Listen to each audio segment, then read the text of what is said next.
The courtroom was buzzing with the kind of energy that only a high-profile case could generate. Reporters lined the back of the room, their cameras poised to capture every moment, every facial expression. The air felt thick with anticipation. But it wasn't the usual kind of excitement you'd expect for a trial involving a major tech company or a prominent celebrity. No, this time, the defendant was none other than Elon Musk, the CEO of Tesla, SpaceX, and a myriad of other groundbreaking ventures. Today, Musk wasn't in the spotlight for launching rockets or revolutionizing electric cars. Instead, he found himself seated in the defendant's chair, facing a legal battle that could change the course of his career. The stakes were high, and the courtroom audience could practically feel the weight of the moment. But what really set this trial apart wasn't just the man on trial. It was the judge, a stern, middle-aged woman known for her no-nonsense attitude. Her reputation preceded her, and it was clear she was not impressed by Musk's presence. She had heard of his ventures, of course, but she had no patience for the world of technology moguls with no formal legal background. As the proceedings began, Musk stood up to address the court. He was calm, collected, his trademark confidence as steady as ever. But it was obvious to everyone in the room, this wasn't his usual stage.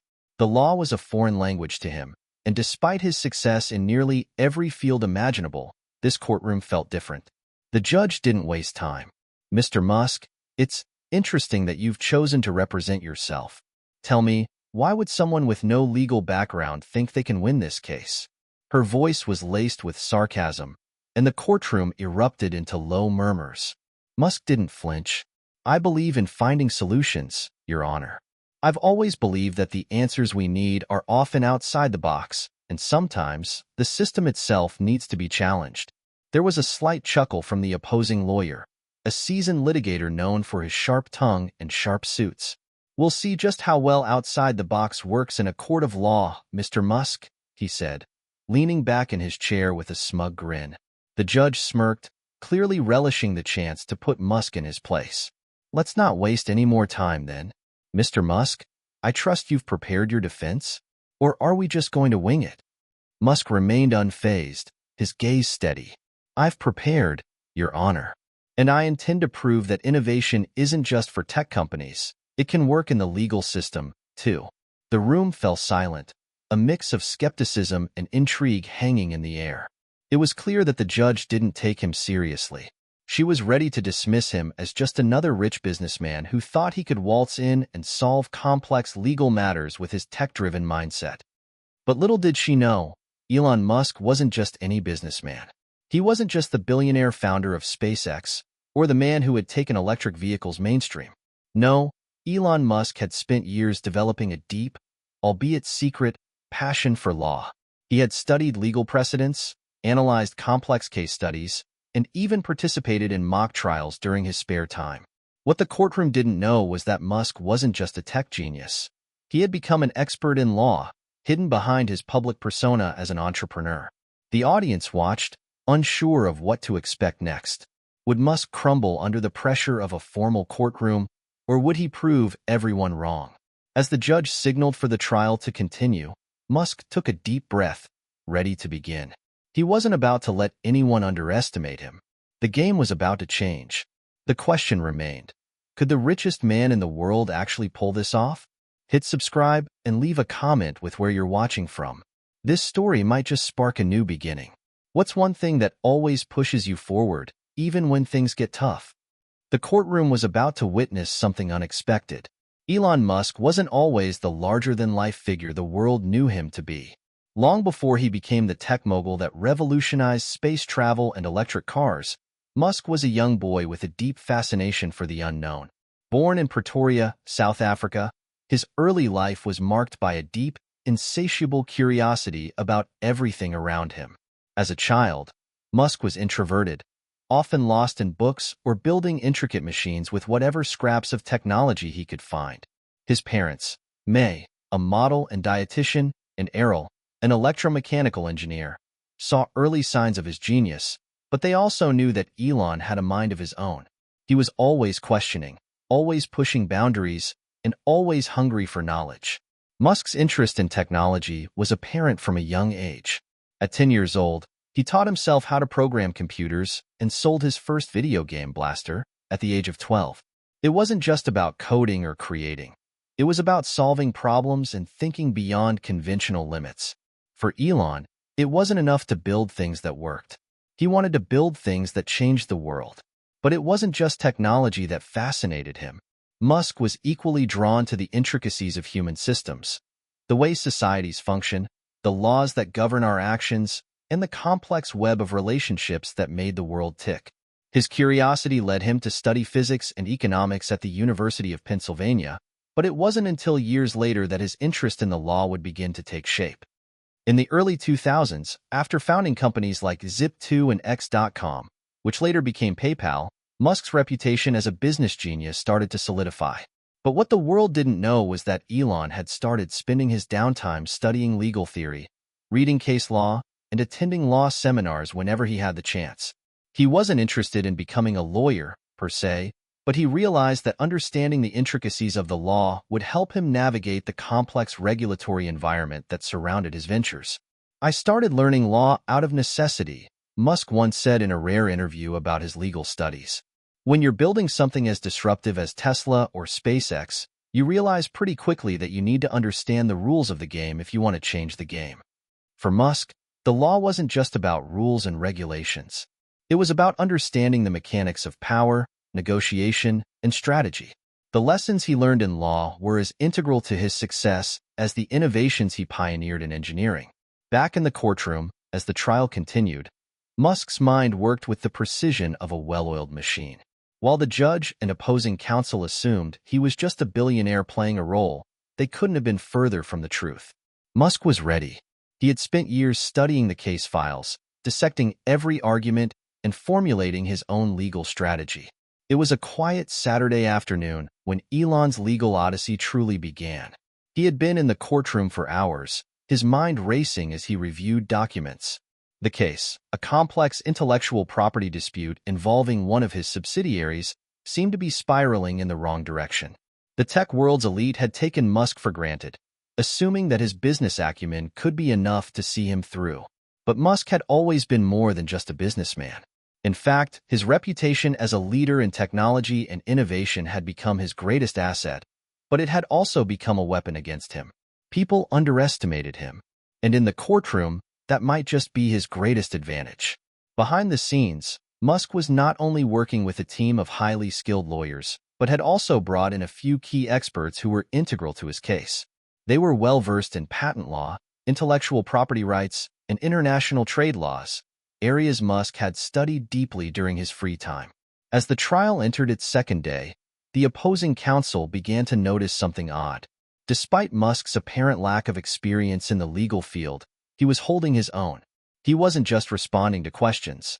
He was challenging assumptions, finding holes in arguments, and even making counterarguments that left the opposing lawyer fumbling for words. The courtroom began to murmur, sensing that something was happening, something they hadn't expected. The judge, too, began to sit up a little straighter, watching Musk closely. There was something in his eyes that she couldn't ignore. It was more than just confidence. It was intelligence. A sharp, cutting intelligence that refused to be dismissed. Musk didn't just want to win the case. He wanted to show everyone in the room, the reporters, the lawyers, and the judge, that there was more to him than met the eye. At that moment, he realized something. His knowledge of law was his secret weapon. While others had assumed that his success in technology would be enough to carry him through, they had no idea just how much he had prepared for this battle. As the day's session ended, the judge called for a brief recess. Musk stood up, his face unreadable. The opposing counsel whispered among themselves, exchanging looks that spoke volumes. They had no idea what they were up against. Elon Musk wasn't just a genius inventor. He was a genius strategist, and the law was just another puzzle for him to solve. The room may have been quiet, but the tension was palpable. The game had just begun. Elon Musk was no stranger to the power of relationships. His success wasn't just built on his brilliance or ability to disrupt industries. It was also a product of the support he had from a select group of people who had shaped his life along the way. It was these relationships that provided him with the tools and mindset to navigate the complexities of the courtroom and the business world. At the heart of Musk's world was his family. His mother, May Musk, had been a constant source of support. A model and dietitian, May was a woman of incredible strength and resilience. She had raised Elon and his siblings largely on her own, after divorcing Elon's father, Elon Musk, when Elon was just 9 years old. May had always pushed her children to aim higher, to strive for greatness in everything they did. Elon often described her as his biggest cheerleader, someone who encouraged him to follow his own path, no matter how unconventional it might seem to others. In fact, it was May who had instilled in him the belief that failure wasn't something to be afraid of. "You don't learn anything if you don't take risks," she once told him. Then there was Kimball Musk, Elon's younger brother, who played a critical role in shaping Elon's early ventures. Kimball, a restaurateur and entrepreneur in his own right, shared Elon's passion for innovation. He had always been the more grounded of the two, a constant presence when Elon's ideas seemed too far-reaching or his ambitions too grand. Kimball was the one who often played the role of the practical thinker, reminding Elon to ground his ideas in reality and not get lost in the clouds. Despite the differences in their approaches to business, Kimball had always been there for Elon. They had co-founded Zip2 together, and Kimball was instrumental in the early days of Tesla, helping with both funding and strategy. Over the years, their bond only strengthened, with Kimball providing Elon with a much-needed sounding board and support system. Then there were the friends and colleagues Elon surrounded himself with. Many were far from traditional lawyers or business consultants. Instead, they were brilliant minds from a variety of fields: engineers, designers, scientists, and even a few philosophers. Their diverse perspectives helped Musk break through the constraints of conventional thinking, a mindset that proved invaluable both in business and in the courtroom. But perhaps the most significant relationship in Musk's life was the one he shared with his ex-wife, Justine Musk. Justine had played a pivotal role in Elon's early life, particularly when they were starting their family. Though their marriage ended in divorce, Justine remained a supportive presence, especially in the early days of SpaceX. Their shared experiences as parents and business partners had left a deep mark on Elon's emotional landscape. Musk often spoke of her with great respect, recognizing her role in shaping who he had become. Musk had also found solace in his more recent relationships, particularly with his partner Grimes, a musician and visionary in her own right. Grimes brought a creative and artistic perspective to Musk's life, challenging him to think not just as a technologist but as a person with a greater sense of purpose, to think beyond the products, and to consider the impact his work would have on society and humanity's future. Despite all the relationships that had helped shape him, Musk was a fiercely independent individual. He had learned the hard way that no one could do everything for you. At some point, you had to rely on yourself. And this courtroom, this trial, was no different. He had to stand on his own and prove that his intelligence and resilience were enough. As the days of the trial wore on, Musk found himself reflecting more and more on the relationships that had brought him to this point. He wasn't just fighting for his own reputation anymore. He was fighting for everything he had built, for Tesla, for SpaceX, for the future of humanity. But he was also fighting for the people who had stood by him all these years. They were watching. They had always watched. And now, it was his turn to prove that he was more than just a tech mogul. While the courtroom battle was raging, the support he received from his family and friends was palpable. Grimes, Kimball, and Justine all sent messages of encouragement. Kimball made it a point to check in daily, offering his thoughts on the case and reminding Elon that no matter how tough it got, he had their unwavering support. Justine, though no longer married to Musk, had offered her words of wisdom. "You've always been underestimated. This trial is no different. Show them who you are." This was more than just about winning a case. It was about proving a point. Elon Musk had spent his entire life fighting against the odds, and this trial was no exception. It was another test, another challenge to prove that he was, in fact, more than the sum of his parts. As the trial continued, the relationship Musk had with those closest to him only solidified his resolve. They were all behind him, rooting for him. But they also knew that at the end of the day, it was Elon's mind that would carry him through. In the courtroom, it was time for Musk to take center stage once again. He had proven he was more than just a businessman. Now, He was about to show everyone exactly what it meant to be a true genius, in every sense of the word. The tension was building. Elon was ready to move forward, and the courtroom was about to witness his next move. The second week of the trial began with an atmosphere even more charged than before. Word had spread like wildfire. Elon Musk, the Silicon Valley visionary, was representing himself in a high-stakes case, and despite being a tech genius, he had already begun to challenge the assumptions of the seasoned legal minds in the courtroom. But it wasn't just his legal knowledge that caught attention. It was his unwavering confidence. Musk's calm demeanor stood in stark contrast to the rising tension in the room. He had a way of making his points with an ease that suggested he had been here before. He was no stranger to high-pressure situations, but this courtroom was different. This wasn't a business pitch or a tech conference. This was a battle for his company's future, for his reputation, and for the integrity of his ventures. The judge, however, remained skeptical. Judge Emily Walters was known for being tough, no-nonsense, and quick to dismiss any theatrics in her courtroom. She had seen countless cases of corporate moguls trying to manipulate the system, assuming that their wealth and fame could win them favorable outcomes. She wasn't about to let Musk, or anyone else, pull the wool over her eyes. From the start, Judge Walters made it clear that she was not impressed by Musk's decision to represent himself. "Mr. Musk," she began, addressing him firmly as the room fell silent, "this isn't a startup pitch. It's a court of law, and the rules here are different. You may be a genius in your field, but in this courtroom, you're just another litigant. If you think you can waltz in here and get the results you want without understanding the finer details of legal protocol, you're gravely mistaken." Her words hung in the air like a challenge, daring him to step out of line. Musk, of course, wasn't fazed. His eyes remained steady, and his posture remained tall. "I understand, Your Honor," he replied, "but I believe the law, like engineering, is a problem-solving tool.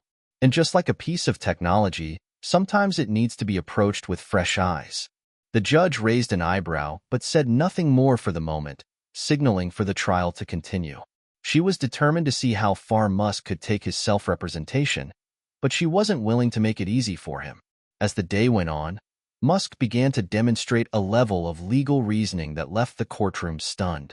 His arguments weren't based on emotional appeals or grandiose statements.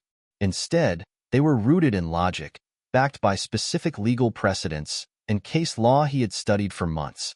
Every time the opposing counsel tried to make a point, Musk found a counter-argument that felt well thought out and strategically planned. It was at this point that Judge Walters began to take notice.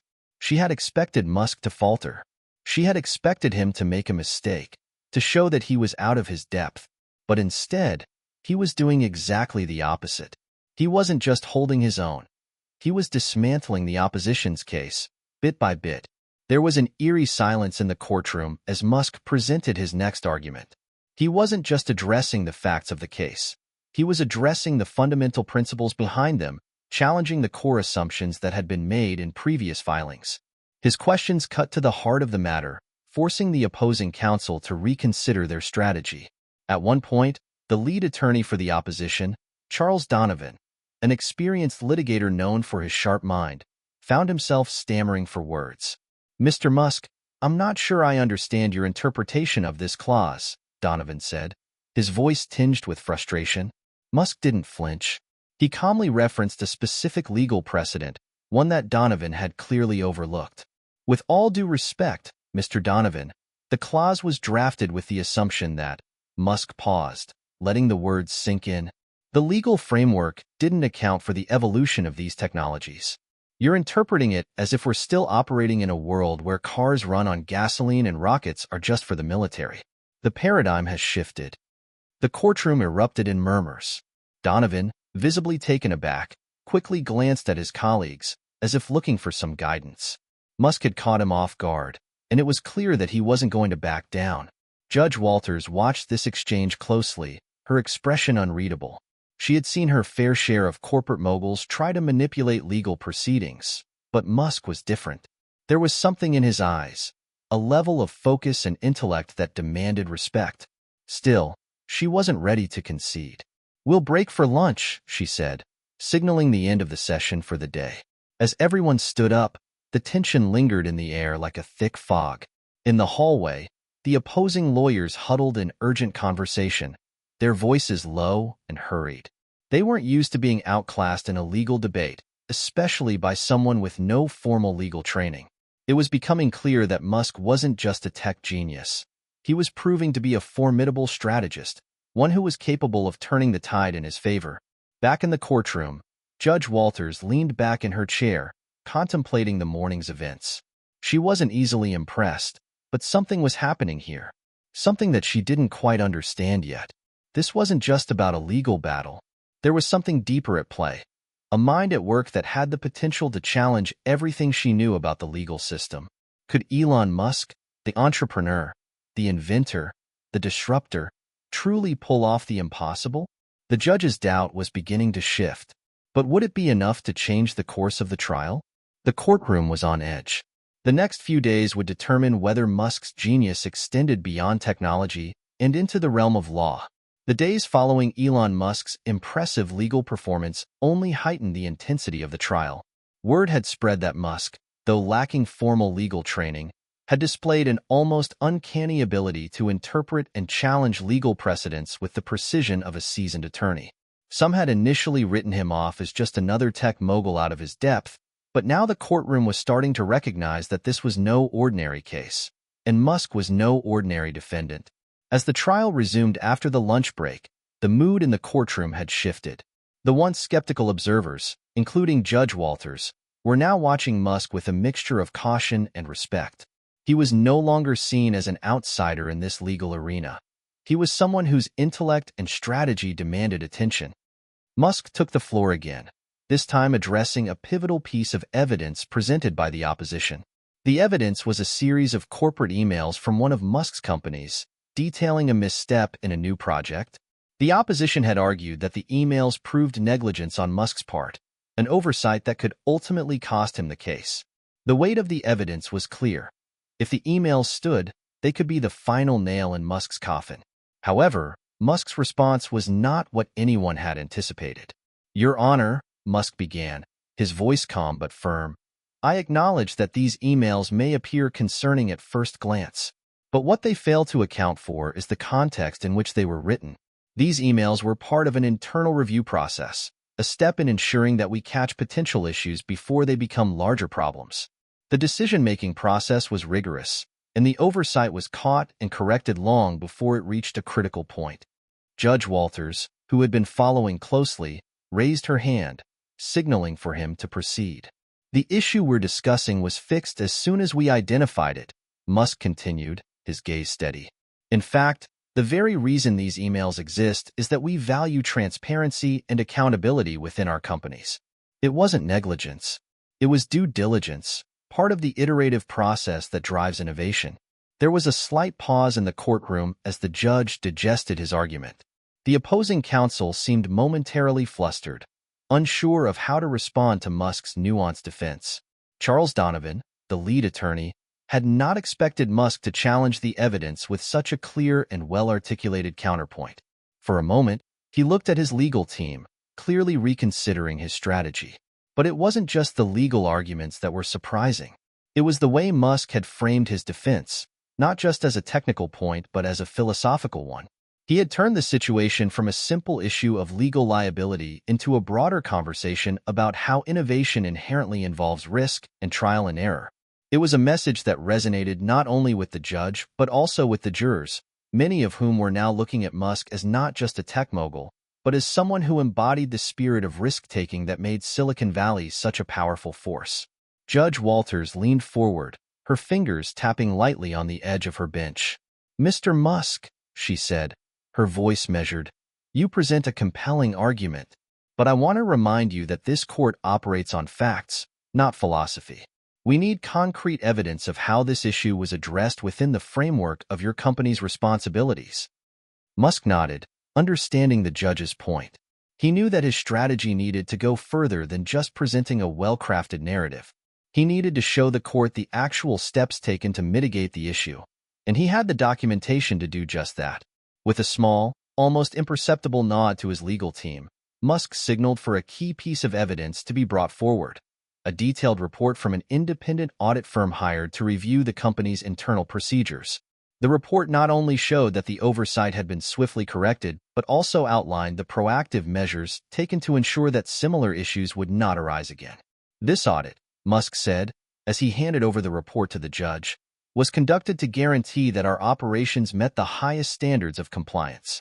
It proves that we didn't just address the issue after it happened, but that we took steps to prevent it from occurring in the future. As the judge flipped through the pages of the audit report, the tension in the room was palpable. This new evidence, backed by an independent third-party review, was the kind of concrete documentation that Musk had been missing earlier in the trial, and it was exactly what he needed to turn the tide in his favor. The opposing counsel remained quiet for a moment, unable to immediately respond. Donovan had been outmaneuvered, and it was clear that Musk's understanding of the law and his ability to anticipate the moves of his opponents was no fluke. Judge Walters set the report aside, leaning back in her chair. She glanced up at Musk, her expression still neutral, but now tinged with an air of respect. "Mr. Musk," she said, "it seems you've managed to demonstrate that the issues presented were addressed with proper diligence. You've made your case. I'm inclined to allow this evidence to stand." For the first time in the trial, a faint smile crossed Musk's face, but it wasn't one of arrogance. It was the smile of someone who knew that the battle wasn't over yet, but that he had just gained a significant advantage. This wasn't about winning on a technicality. This was about showing that he understood not just the law, but the very principles of accountability, transparency, and responsibility that were at the heart of any legal framework. As the judge called for a short recess, the courtroom buzzed with the ripple effect of Musk's success. The opposing team was scrambling, recalculating their strategy. And the jurors? They were beginning to view Musk in a new light, not just as the founder of Tesla or SpaceX, but as a strategic genius in his own right. But Musk knew that this was just one step in a much larger game. The next phase of the trial would require even more precision, more foresight, and more of the brilliance that had taken him from a young boy with big ideas to one of the most influential figures in the world. He wasn't just playing for victory in a courtroom. He was playing for the future. The courtroom was brimming with a new sense of anticipation. Elon Musk had just made a major move. The real test was yet to come. The morning following Musk's impressive legal victory, the courtroom atmosphere was thick with tension. The opposing counsel, reeling from the unexpected twist in the case, had spent the night regrouping and recalibrating their strategy. They weren't about to let Musk's audacious defense go unchallenged. Charles Donovan, the lead attorney for the opposition, had seen it all before. He had faced moguls, politicians, and high-powered businessmen in courtrooms across the country, but Musk's self-representation was unlike anything he had ever encountered. Donovan had underestimated Musk's ability to turn legal challenges into strategic opportunities, but now, with his back against the wall, he was ready to strike back. The courtroom fell silent as Donovan stood, preparing to present his rebuttal. With a cool, calculated expression, he addressed the judge, "Your Honor, while we acknowledge the report Mr. Musk presented, we must point out that the real issue here is not the oversight itself, but the systematic failure within his companies to ensure proper accountability. The audit report, while thorough, is nothing more than a band-aid over a much larger problem." Judge Walters raised an eyebrow, but motioned for Donovan to continue. Donovan's voice grew more impassioned as he spoke, his tone steadily increasing in intensity. This case is not about a single misstep in a complex technological endeavor. It's about a pattern of behavior, a pattern that demonstrates a consistent disregard for the proper legal, ethical, and corporate procedures that are required for a company of this size. We're talking about safety, consumer trust, and the future of innovation. Mr. Musk's companies have consistently pushed the envelope at the expense of responsibility. Musk, seated at the defendant's table, remained unfazed. He had expected this. His opponent was trying to shift the narrative, to paint him as reckless, as someone who had placed the pursuit of technological advancements over basic principles of safety and ethical governance. But Musk knew better than anyone that innovation often came with risk, and that sometimes failure was a necessary part of success. Donovan continued, unrelenting. "In fact, we have additional evidence that shows several instances where Mr. Musk's companies failed to take action when they should have. We have email threads, internal memos, and even testimony from employees that show a consistent pattern of not addressing safety concerns until they were forced to do so by external pressure. The courtroom murmured with disbelief. For the first time in the trial, it seemed like Donovan had found a crack in Musk's armor. The case against him was gaining momentum again, and the weight of the evidence was beginning to shift in the opposition's favor. Judge Walters, clearly intrigued by the sudden turn of events, turned her attention to Musk. "Mr. Musk," she said, her voice sharp, "you've heard the allegations. How do you respond?" Musk stood, his calm and collected demeanor never wavering. He knew this moment would come, and he had prepared for it. "Your Honor," he began, addressing the court, "I have always believed in transparency and accountability. I believe in challenging the status quo, but I do so with the utmost respect for safety, for the environment, and for the people who rely on our products. Yes, we've made mistakes, but every step of the way, we've learned, we've improved, and we've done everything within our power to make sure those mistakes aren't repeated." Musk's words, though measured, carried an undeniable conviction. He wasn't just defending his companies. He was defending the very principles that had guided him throughout his career. The trial, for him, wasn't just about legal technicalities. It was about proving that his mission, to change the world with groundbreaking technology, was worth the risks. As for the evidence presented by Mr. Donovan, Musk continued, "We acknowledge that we've faced challenges, but we've always acted swiftly to correct them. The emails he references are part of a process that, in many ways, is more rigorous than the standard procedures followed by companies in more traditional industries. Every mistake we've made has led to improvements that have ultimately made our products safer and more reliable." Donovan's face hardened as Musk continued, but there was a hint of unease in his eyes. He had expected Musk to falter, to fall into the trap of defensiveness. Instead, Musk had turned the attack into an opportunity, reframing the narrative in a way that made the opposition's case seem small in comparison to the larger mission Musk was pursuing. "I stand by every decision I've made," Musk finished, his voice unwavering. "The journey to change the world is never easy, and it's not always a straight line.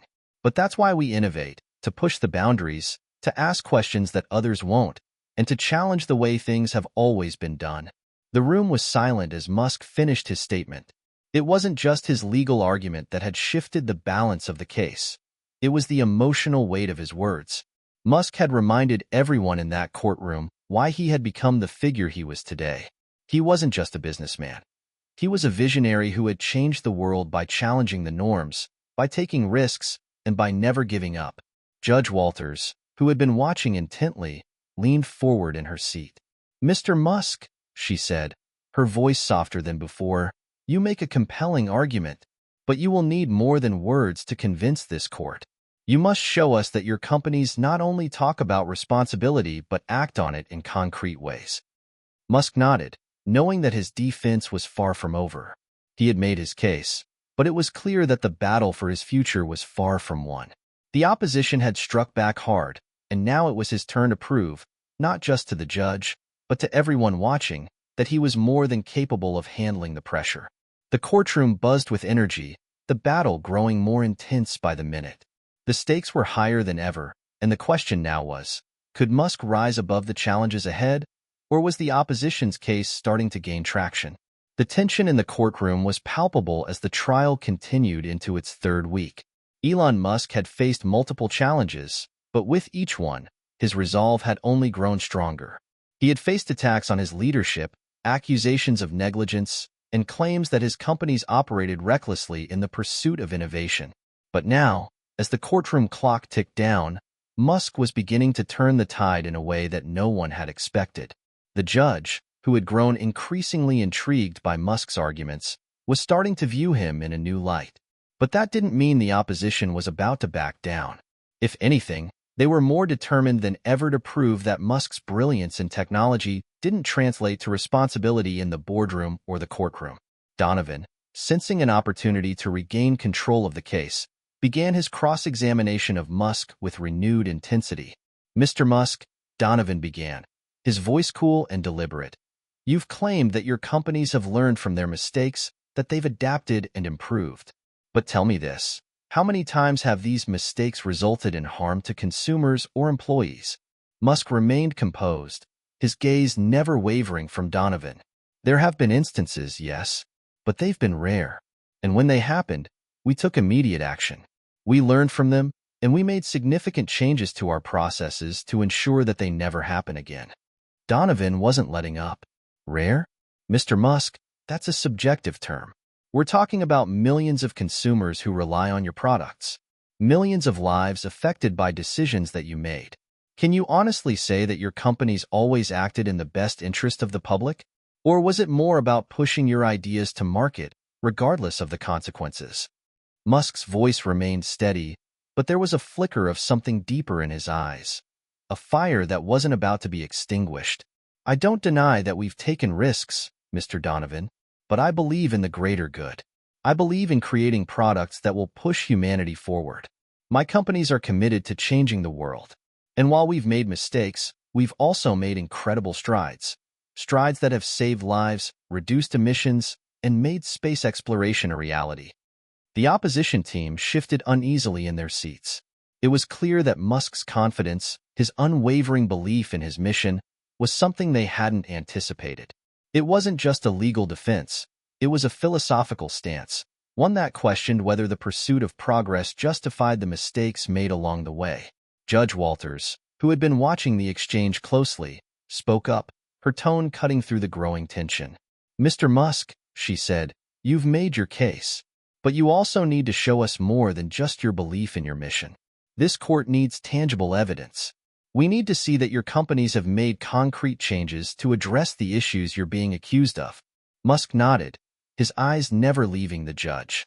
"I understand, Your Honor," he said calmly, "and that's exactly what I intend to show you." With a gesture to his legal team, Musk requested that several pieces of key evidence be brought forward. These weren't just reports or audits.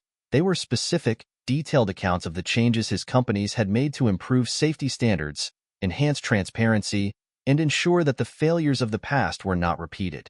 The first set of documents included internal memos outlining the implementation of new safety protocols within Tesla's factories. These protocols were developed in collaboration with safety experts and independent consultants, and they showed that Tesla was actively working to improve working conditions and mitigate potential risks. Musk highlighted the company's commitment to ensuring that their factories met the highest safety standards, even in the face of industry-wide challenges. Next, Musk presented documentation from SpaceX, evidence of the rigorous testing and safety measures employed to ensure that rockets launched by the company were as safe as possible. There were detailed accounts of how SpaceX had worked with NASA to meet stringent safety regulations, and how the company had made improvements based on past failures to create a safer, more reliable spacecraft. Donovan, who had been prepared to tear Musk's defense apart, now found himself on the defensive. The documents Musk presented were thorough, detailed, and carefully constructed. They demonstrated that Musk's companies weren't just reacting to criticism, they were proactively addressing safety and accountability issues, taking steps to ensure that their innovations did not come at the cost of public welfare. But it was the final piece of evidence that truly stunned the courtroom. Musk introduced a video, a short but powerful documentary featuring interviews with former employees, independent experts, and even some of his harshest critics. In the video, many of these individuals spoke candidly about the challenges Musk's companies had faced, but also praised the ways in which Musk had taken responsibility for those challenges and worked tirelessly to address them. It was a rare glimpse into the mindset of a visionary who, despite his flaws, was deeply committed to making things right. The video was powerful. It humanized Musk in a way that no one had expected.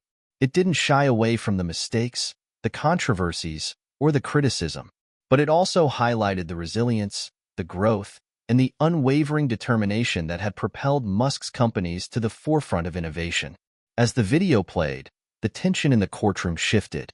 The jurors, who had been leaning toward the opposition's arguments, now seemed to be reconsidering their position. Even Judge Walters, whose stoic expression rarely changed, was watching the video with a thoughtful expression. It was clear that Musk's legal defense was no longer just about proving that he wasn't responsible for his company's failures. It was about showing that he had done everything in his power to fix those failures and create a better future. When the video ended, There was a long pause in the courtroom. It was as if the entire room was holding its breath. Judge Walters broke the silence. "Mr. Musk," she said, her voice quiet but measured, "you've presented compelling evidence today. This is not a simple case. But it seems that you've made a strong case for yourself." Musk nodded, but he knew that the battle wasn't over. This was just a moment of triumph in a long and hard-fought war. There were still many challenges ahead, and the opposition wasn't about to give up without a fight. But as the recess was called, Musk allowed himself a brief moment of quiet satisfaction. He had made a move that few could have predicted, and for the first time in the trial, the courtroom seemed to acknowledge that the outcome wasn't as certain as it had seemed just days before. The next phase of the trial was going to be crucial. Musk had played his cards, but whether he could win the court of law and the court of public opinion remained to be seen. The stakes had never been higher. The court reconvened after a brief recess, and the air was thick with anticipation. Elon Musk had made his move, but the opposition wasn't done yet. Charles Donovan, still smarting from the video and evidence Musk had presented, stood up to make his rebuttal. His eyes were hard, his jaw clenched, but there was a hint of admiration for Musk's resilience. He had underestimated Musk before, but now he was determined to regain control of the narrative. Musk's move had caught him off guard, and Donovan knew it. The video had been a masterstroke, portraying Musk as someone who had learned from his mistakes and genuinely sought to improve his companies. But Donovan had one more trick up his sleeve, a piece of evidence that Musk had not anticipated. "Your Honor," Donovan began, addressing Judge Walters, his voice smooth but edged with a subtle venom. "We've seen the narrative Mr. Musk wants to present, one of a visionary leader who has only the best intentions for his companies and the world. But this, unfortunately, is where the truth begins to differ from the narrative." Donovan's eyes shifted to Musk, his expression hardening. "The truth is, while Mr. Musk's companies have indeed made impressive strides in some areas, they have also consistently failed to disclose crucial information about safety concerns and product flaws that could have had dire consequences. And the worst part is, they hid these concerns from the public until they were forced to act." The courtroom fell silent. Donovan was playing a dangerous game. He wasn't just attacking Musk's companies anymore. He was attacking Musk himself, insinuating that Musk's decisions were driven more by his ego and ambition than any sense of responsibility. The stakes were higher now, and Donovan was going for the jugular. He turned to the judge, his voice now more forceful. "We have new evidence, Your Honor. Evidence that shows that Tesla, SpaceX, and other Musk ventures had critical safety issues that were known by Musk and his executives, but were not disclosed to the public until forced by regulatory bodies or the media." Donovan motioned for his legal team to present the documents, which included internal emails and reports that indicated Musk's companies had delayed or obscured information about certain flaws in their products. The documents painted a picture of a company that, while innovative, had occasionally prioritized its image over the safety and well-being of its customers. Musk's legal team immediately went on the defensive, arguing that the reports presented were taken out of context or were referring to isolated incidents that had been addressed long ago. But it was clear that Donovan's evidence had shaken the courtroom. For the first time, there was a genuine doubt in the air. Was Musk, the visionary entrepreneur, really as responsible as he claimed to be? Or was he someone willing to take dangerous risks, even at the cost of human safety? Musk stood up to respond, his face a mask of determination. "Your Honor, I will not deny that mistakes have been made. I have never claimed that my companies are perfect, but I stand by the work we've done and the measures we've taken to address every issue that has come to light. What you're seeing now is a distorted view of the facts, an attempt to paint a picture of negligence where there was none.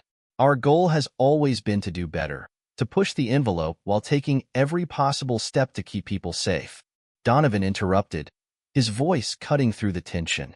"The problem, Mr. Musk, is that when it comes to keeping people safe, sometimes your idea of better is too little, too late. You can't change the facts of the matter.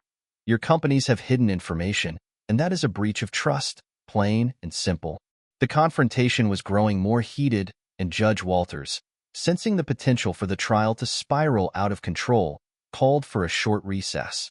The courtroom erupted into whispers as the attorneys and jurors filed out, leaving Musk and his team to contemplate their next move. As Musk stood there, his mind raced. This was no longer just about winning the case. This was about his legacy, the very future of his companies. If Donovan's allegations stuck, it could mean the end of the public trust Musk had spent years building. His reputation, hard-earned and meticulously crafted, was on the line. Musk retreated to a quiet corner of the courtroom with his legal team. The air in the room was thick with tension, and for the first time, even his usually unshakable confidence faltered. Elon, one of his lead attorneys, Rachel Thompson, said carefully, "Donovan's hit us hard. These new documents are damning.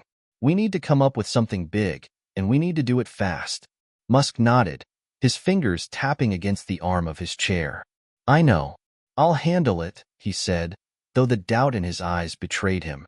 "We need something to prove that Donovan is playing fast and loose with the truth," Rachel continued. "Something that can show the jury that these incidents, these emails, were handled correctly, and that the claims Donovan is making are exaggerated." Musk's mind was already working, piecing together a plan. He knew he couldn't just rely on his company's actions to defend him. He needed to go on the offensive, to show the jury exactly how the opposition was twisting the facts to serve their own agenda. An idea struck him. It was risky, but it could turn the case around. He turned to Rachel with a fire in his eyes. "We need to bring in someone who can directly refute Donovan's claims. Someone from inside who has the credibility to back us up." Rachel looked at him, puzzled. "You mean another witness?" "Elon, we've brought in experts, but no one has come forward to directly challenge Donovan's narrative." Musk smiled slightly. "I think I've got just the person." The battle for Musk's future was intensifying. The next move was critical. Would he find the perfect counter to Donovan's allegations, or would the trial take a turn he couldn't recover from? The tension was rising, and everyone knew the stakes had never been higher. The courtroom had returned from recess, and there was a noticeable shift in the air. Whispers rippled through the gallery as Musk's legal team prepared for what was to come next. After Donovan's blistering rebuttal, Musk knew he needed to level the playing field, and fast. He had one final card to play, one person who could dismantle the opposition's case with a single statement. Musk had always known that innovation didn't just come from technology, it came from the people around him. The person he had in mind to turn the tide was not a conventional witness. In fact, no one in the courtroom expected her to show up today. But Musk trusted her implicitly. She was someone who had worked with him for years, seen the inner workings of his companies, and understood the struggles and successes like no one else. When Musk motioned for his team to bring in the witness, a hush fell over the room. Donovan's expression shifted, and the air seemed to thicken with the weight of anticipation. From the back of the courtroom, a figure emerged, stepping into the spotlight.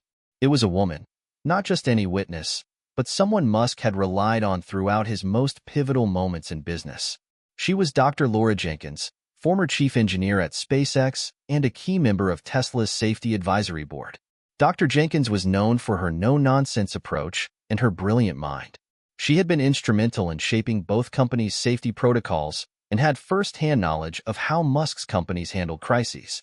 She had seen it all, the mistakes, the lessons learned, and the rapid, relentless pace of improvement that Musk demanded from his teams. Her insight was invaluable, and now, her testimony would become Musk's strongest defense. As she walked to the witness stand, the room seemed to hold its breath. Dr. Jenkins was calm, composed, and professional, dressed in a sharp suit that reflected her expertise. When she sat down and adjusted her glasses, it was clear she wasn't intimidated by the pressure. She was here to tell the truth, and nothing would stop her. Judge Walters nodded to Dr. Jenkins, signaling her to begin. "Dr. Jenkins, please state your name and qualifications for the record." "I am Dr. Laura Jenkins," she began, her voice steady. "I hold a PhD in aerospace engineering and have worked in the aerospace and automotive industries for over 20 years. I served as chief engineer at SpaceX for 6 years and am currently a senior consultant for both Tesla and SpaceX on safety and compliance issues." Her credentials were impressive, and the courtroom seemed to perk up at the mention of her experience. She was someone who knew the companies inside and out. Donovan, however, was quick to react. He leaned forward and addressed the judge, Your Honor, while I have no doubt about Dr. Jenkins' credentials, we have serious concerns about the potential bias in her testimony. Dr. Jenkins has been a close associate of Mr. Musk for many years. It's clear she may have a vested interest in defending his reputation. Judge Walters looked at Donovan but was unmoved. Objection overruled, Mr. Donovan. Dr. Jenkins will be allowed to testify. Proceed. Musk's legal team exchanged a brief, approving glance. This was the moment. With Dr. Jenkins on the stand, Musk now had the expert he needed to discredit Donovan's allegations. Dr. Jenkins turned to face the courtroom and addressed Musk's legal counsel. I can unequivocally state that, from my experience, Mr. Musk's companies take safety and accountability extremely seriously. Tesla, SpaceX, and other companies within the Musk portfolio are not perfect, but they operate with an unparalleled commitment to learning from mistakes and ensuring continuous improvement. Donovan was already on the attack. Dr. Jenkins, you claim that Tesla and SpaceX take safety seriously, but are you aware of the multiple occasions where the public was left in the dark about critical safety concerns until they were forced into the open? Emails, internal memos, whistleblower reports. Doesn't this indicate a pattern of obfuscation? Dr. Jenkins didn't flinch. Mr. Donovan, I am well aware of these incidents. Every company faces challenges, and yes, there have been times when mistakes were made, or information wasn't disclosed as quickly as it should have been. But what you fail to understand is that these were not cases of negligence. They were cases of rapid growth, ambitious goals, and complex technological development. In every instance, when the issue was brought to light, the response was swift, comprehensive, and resulted in positive changes. And that's the difference between Musk's companies and others. We act, we correct, and we adapt. Donovan wasn't ready to give up. But don't you agree that, at times, these actions were only taken under external pressure, not of their own volition? Dr. Jenkins leaned forward, her tone sharp and unwavering. That's where you're wrong, Mr. Donovan. What you're missing is the broader context. In the tech industry, particularly in aerospace and automotive sectors, the speed at which things move often leads to issues that only become apparent after extensive testing and real-world application. But what sets Musk's companies apart is that we do make changes when issues arise. We don't just cover them up, we act, we report, and we make things right. And, in the cases you've mentioned, I was directly involved in ensuring the corrective measures were implemented. The courtroom was quiet as Dr. Jenkins' words echoed through the room. Donovan's earlier confidence had been shaken, but he quickly regained his composure. But how can you justify the delay in disclosure on such important matters? How can you claim the companies were acting responsibly when it was only when forced by the media or government regulators that the issues were addressed? Dr. Jenkins held his gaze without hesitation. Because, Mr. Donovan, that is how innovation works. We don't have all the answers at the outset. Sometimes we take risks, and sometimes those risks don't pay off. But the difference is that we learn, we grow, and we make those corrections in real time. This is the core of innovation. The willingness to take risks, learn from them, and adjust accordingly. Her testimony struck a chord with the jury. She wasn't just defending Musk's companies. She was defending innovation itself, the very foundation upon which Tesla and SpaceX had been built. Her explanation painted a picture of a company that wasn't hiding from failure, but embracing it as part of the larger journey toward success. Judge Walters, having listened intently, finally spoke. Mr. Donovan, do you have any further questions for this witness? Donovan paused, visibly considering his next move. The power had shifted. The force of Dr. Jenkins' testimony had weakened his case, and he knew he couldn't simply dismiss her credibility. Instead, he offered a thin smile and shook his head. No further questions, Your Honor. The courtroom buzzed with the aftermath of Dr. Jenkins' powerful testimony. The scales had tipped in Musk's favor, but there was still a long way to go. With the next phase of the trial just beginning, it remained to be seen whether Musk could continue this momentum, or whether Donovan had a few more tricks up his sleeve. The battle was far from over. The court was adjourned for the day, but the buzz in the room didn't dissipate. The tension that had gripped the courtroom during Dr. Jenkins' testimony hung in the air like a thick fog. Elon Musk's team had scored a crucial victory, but the war was far from won. The prosecution, led by Charles Donovan, had been stunned by the sharp, clear defense Dr. Jenkins had provided. Yet Musk knew that Donovan wouldn't go down without a fight. There was still much to do before the final verdict. Musk stepped out of the courtroom and into the hallway, his mind racing. His legal team had done their part, but now it was time for him to take control of the next steps. He had to prepare himself for whatever the opposition would throw next. The hallway was filled with reporters, their cameras flashing as they caught glimpses of Musk walking past. He ignored them, his thoughts focused on the bigger picture. The media frenzy surrounding the trial had only grown, and it seemed every time he stepped into the courtroom, the world outside held its breath. Would he be able to overcome this latest round of accusations, or would the case take a darker turn? Rachel Thompson, one of his lead attorneys, caught up with him in the hallway. She had a rare look of concern on her face, her brow furrowed as she approached him. "Elon, we've won a battle, but we haven't won the war," she said, her tone serious. "Donovan is going to come at us even harder tomorrow. We need to stay ahead of him. What's your plan?" Musk glanced at her, his expression unreadable. He wasn't one to shy away from challenges, but even he had to admit that Donovan's legal acumen was formidable. "I know. I'm not letting up, but we need to stay flexible. If he's got anything left in his arsenal, we need to be ready." Rachel nodded. "We've got a few tricks up our sleeve, but we have to make sure we're not reacting. We need to take the initiative." Musk paused, looking out the window of the courthouse, deep in thought. He'd faced difficult situations before, but this trial had been unlike any other. It was about more than just his companies. It was about his legacy, and no one was going to take that away from him. The next morning, the courtroom was packed with anticipation as the trial resumed. Musk walked in, his usual confident stride tempered by the weight of what was at stake.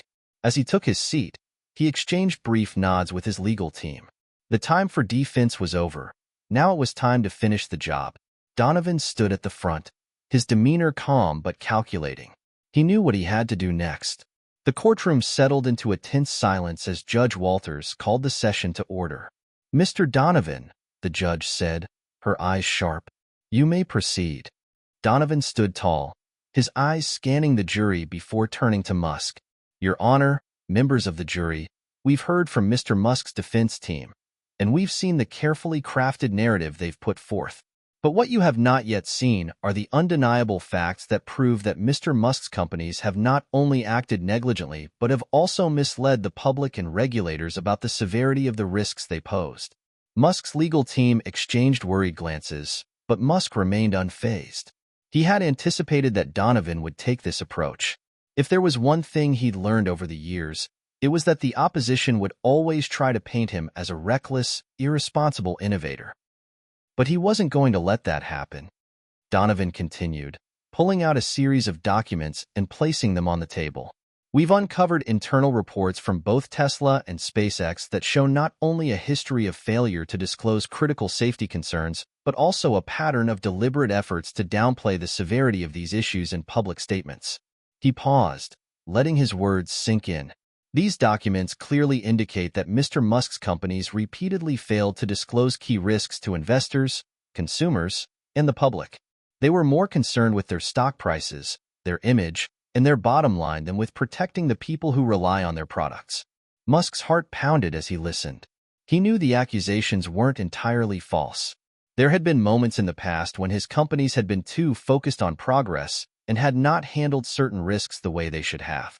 But he also knew that the narrative Donovan was trying to create was far from the whole truth. "Your Honor," Donovan said, turning back to Judge Walters, "we intend to prove that these companies were not only negligent, but that Mr. Musk himself actively participated in misleading the public. It's time to hold him accountable for the consequences of his actions." The jury watched intently, the tension in the room growing thicker by the minute. Musk's defense team immediately stood, ready to respond, but Judge Walters raised a hand to stop them. "Mr. Donovan," she said, her voice calm but stern, "you will have the opportunity to present your case. But I remind you that any accusations made without concrete evidence will be dismissed. The burden of proof lies with you." Donovan nodded, taking a breath before continuing, clearly aware of the delicate line he was walking. "Of course, Your Honor. We have the evidence, and when it is presented, I'm confident the jury will see the truth." As Donovan continued presenting his case, Musk's legal team shifted into action. They were preparing their counterattack, analyzing every word, every document, every piece of evidence Donovan presented. But Musk had his own plans. He leaned over to Rachel and whispered, "We need to show them we're not afraid. We need something big, something that will turn their narrative on its head." Rachel looked at him, her eyes narrowing. "What do you have in mind?" Musk smiled faintly, a glint of determination in his eyes. "I think it's time we bring in someone who can not only refute their claims, but show the world the kind of responsibility we've taken. Someone who knows firsthand what happened when we had to make the tough calls." Rachel's eyebrows shot up. "You're not suggesting?" Musk interrupted her. "Yes, it's time. We need to end this once and for all." The courtroom was charged with a palpable tension as the trial took yet another unexpected turn. Musk had made his decision, and the stakes were higher than ever. Would his next move change everything, or would Donovan's relentless pursuit of the truth leave Musk fighting for his future? The answer was just about to be revealed. The courtroom had barely settled when Elon Musk's team made their move. Everyone in the room was expecting another round of arguments and evidence from Charles Donovan, but instead, Musk's attorney, Rachel Thompson, stood up and made a bold announcement. "Your Honor," Rachel began, her voice cutting through the tension like a sharp blade, "we would like to call an additional witness to the stand, one who can speak directly to the very allegations Mr. Donovan has made." The room grew quiet, and for a moment, even Judge Walters raised an eyebrow. It wasn't often that a defense team introduced new witnesses so late in the trial, especially after the opposing side had already made their statements. But Rachel was confident, and it was clear that this move was no accident. Donovan looked up, his expression a mixture of annoyance and skepticism. He stood to object. "Your Honor, this is highly irregular. We've already established the groundwork for our case. Introducing a new witness at this stage is nothing short of a disruption, and it's entirely unnecessary." Judge Walters leaned forward, considering Donovan's objection. She didn't want the trial to be sidetracked, but she also knew that it wasn't uncommon for new witnesses to be brought in if there was a legitimate need. Finally, she addressed Rachel. "Ms. Thompson, I trust you have a compelling reason for this request. Please proceed if you believe it will contribute meaningfully to this case." Rachel nodded, signaling to her team. "We believe this witness will not only refute Mr. Donovan's claims, but provide a crucial perspective that has been missing from the conversation. If it pleases the court, we'd like to bring him in now." A murmur ran through the courtroom as the door at the back swung open. The crowd parted as the figure stepped into the room. It was none other than James Carter, the former head of Tesla's safety division. James had been with Tesla from the very beginning and had overseen many of the critical safety measures that had been implemented in the company's vehicles. His resignation had been the subject of much speculation a few years ago, but Musk had always spoken highly of him, calling him one of the brightest minds in automotive safety. But it wasn't just James' role at Tesla that made his presence so significant. It was his experience with the company during its early days, when the stakes were the highest, and when the company was still struggling to gain traction in a competitive and sometimes hostile industry. His testimony could prove invaluable, and Musk knew this was the key piece he needed. James walked to the witness stand with a calm demeanor, his face set in a neutral expression. He was a tall, broad-shouldered man in his late 40s, his salt and pepper hair neatly combed. The jury watched closely as he took his seat, his presence commanding attention.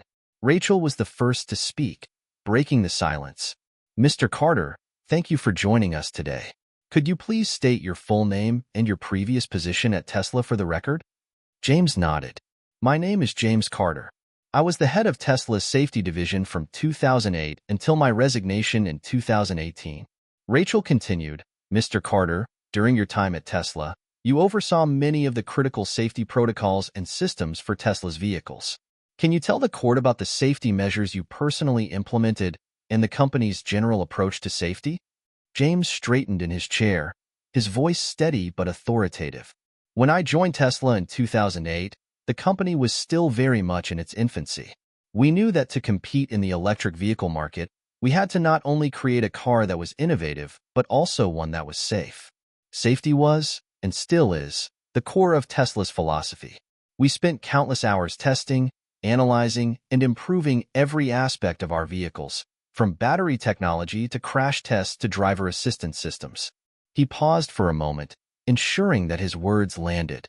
I personally worked with teams to implement the highest standards of safety, and when issues arose, we addressed them immediately. I can speak to the fact that Tesla never hesitated to make necessary changes, whether it was improving the structural integrity of the Model S or enhancing the software in our vehicles to prevent malfunctions. Yes, mistakes were made, but they were always corrected swiftly. The room was silent as James spoke. His testimony was powerful, and it painted a different picture of Tesla than the one Donovan had been trying to create. Tesla wasn't a company that simply covered up safety issues. It was a company that confronted them head-on and made every effort to rectify mistakes. Donovan, however, was quick to respond. Mr. Carter, while I appreciate your testimony, I must ask, are you not aware of the numerous instances where Tesla delayed addressing known safety issues until forced by public outcry or regulatory pressure? James didn't flinch. I'm aware of the incidents you're referring to, but I'll tell you this. The issues that were raised were addressed as soon as we had the data and solutions. Tesla's commitment to safety wasn't about covering up problems. It was about constantly evolving and improving. We never waited for the public to force our hand. We took action because we knew that innovation could never come at the expense of people's lives. Donovan's face tightened, but he continued his cross-examination. And yet, your resignation in 2018 has raised questions. If Tesla was so committed to safety, why did you leave the company? James took a deep breath, his eyes unwavering. I left Tesla because I felt that the direction the company was heading in no longer aligned with my values. I wanted to ensure that safety remained a top priority, and I had concerns about the speed at which some of the projects were being pushed through. But that decision was about internal company dynamics, not a reflection of any failure in the safety practices at Tesla. I am proud of the work I did there, and I am proud of the safety systems we built. The jury seemed to take notice of James' testimony. He wasn't just a witness defending Musk. He was someone who had been on the inside and had seen the company's processes from the ground up. His perspective was unique, and it carried weight. Judge Walters, sensing that Donovan's line of questioning wasn't going anywhere, turned to him. Mr. Donovan, do you have any further questions for this witness? Donovan paused, glancing at his legal team. There was no denying it. James Carter's testimony had been a game-changer. He had defused much of the narrative Donovan had been building. Donovan wasn't going to win this round with accusations. He needed something more. After a long moment, Donovan simply shook his head. No further questions, Your Honor. Hit subscribe and leave a comment with where you're watching from. Was James Carter the surprise witness that turned the tide in favor of Musk? Or is Donovan just getting started with his case? Let us know your thoughts. The courtroom was buzzing after James Carter's testimony. It was clear that Musk's team had just landed a significant blow to the prosecution's case. But even though Donovan had been momentarily stunned, the trial was far from over. There were still plenty of twists and turns ahead. What would happen next? Would Musk's defense continue to gain momentum? Or was Donovan just waiting for the right moment to strike back? The stage was set for another pivotal moment.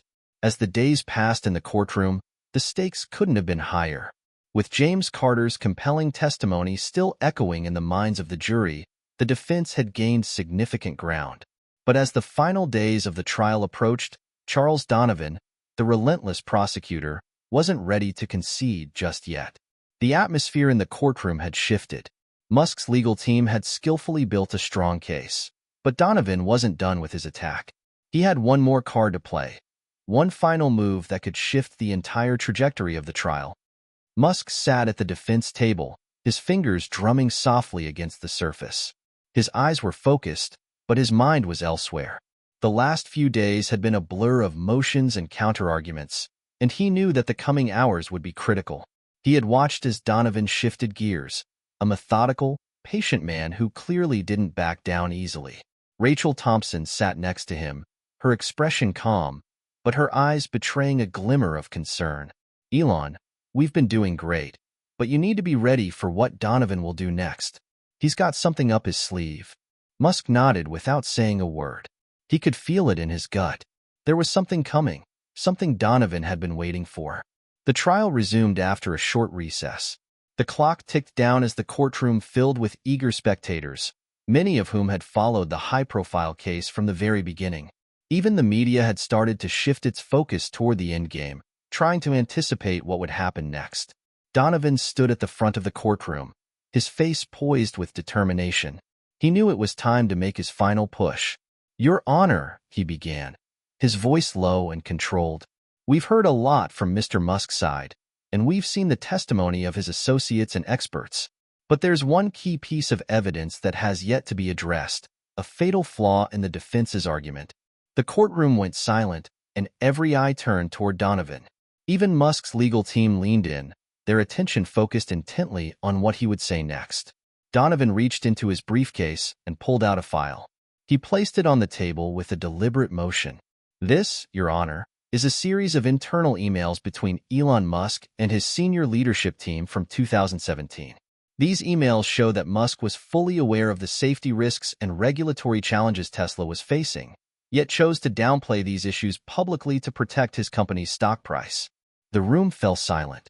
Musk's legal team exchanged quick glances, their earlier confidence momentarily shaken.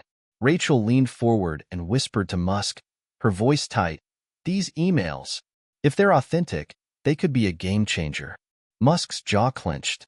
He had anticipated that Donovan would eventually find something like this, but seeing it in front of him now made it feel all too real. He couldn't deny that he had made tough decisions during Tesla's earlier years, decisions that might not always have been perfect, but had been made with the best intentions in mind. Donovan was quick to pounce on the opportunity. In these emails, Mr. Musk explicitly acknowledges the dangers of a potential safety failure in the Model S autopilot feature. He expresses concern that disclosing this information publicly would cause a significant drop in Tesla's stock price. In one email, Mr. Musk even states, and I quote, "We cannot afford to make this public. It will kill us." The prosecutor paused for effect, watching as the jury absorbed the information. Ladies and gentlemen of the jury, these emails reveal a clear pattern of negligence and manipulation. They show that Mr. Musk put profits above people's lives. And what's worse, he deliberately concealed vital safety information from both investors and the public. This is not a case of an innovator trying to change the world for the better. This is a case of a man willing to sacrifice his integrity for the sake of his company's financial success. Rachel immediately stood up, her voice firm as she addressed the judge. "Objection, Your Honor. These emails are being taken out of context. Mr. Donovan is making broad assumptions based on selective excerpts. We request to see the full set of communications before any conclusions are drawn." Judge Walters nodded, looking over at Donovan. "Mr. Donovan, are you prepared to provide the complete chain of emails for review?" Donovan smiled, his expression cold but confident. "Absolutely, Your Honor. I have the entire thread, and I'm happy to submit it into evidence." Rachel's face tightened, but she remained composed. It was clear that Donovan had done his homework, and this new development was a serious blow to Musk's defense. As the judge instructed the court to take a brief recess to review the emails, the room buzzed with nervous energy. During the recess, Musk's legal team huddled together in a corner of the courtroom, poring over the evidence Donovan had just presented. They were scanning the emails with urgency, trying to make sense of the situation. "Is this real?" Rachel asked, looking up at Elon. "Do you remember these emails?" Musk sighed, rubbing his temples. "Yes, they're real. I remember the conversations around it. We were under a lot of pressure to keep everything moving forward. But the context matters, Rachel. Those emails, they were about managing risk, not hiding it. I was trying to keep Tesla afloat while addressing safety issues. But the world doesn't always see the full picture."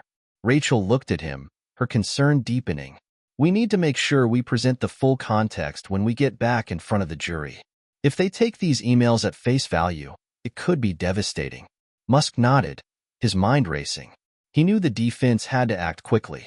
The next few moments could determine everything. The courtroom reconvened, and Judge Walters instructed the jury to carefully review the full set of emails before continuing. As the defense team presented their argument, Musk took a deep breath and leaned forward in his seat. He wasn't going to let this fatal flaw define him. Rachel stood again, addressing the court.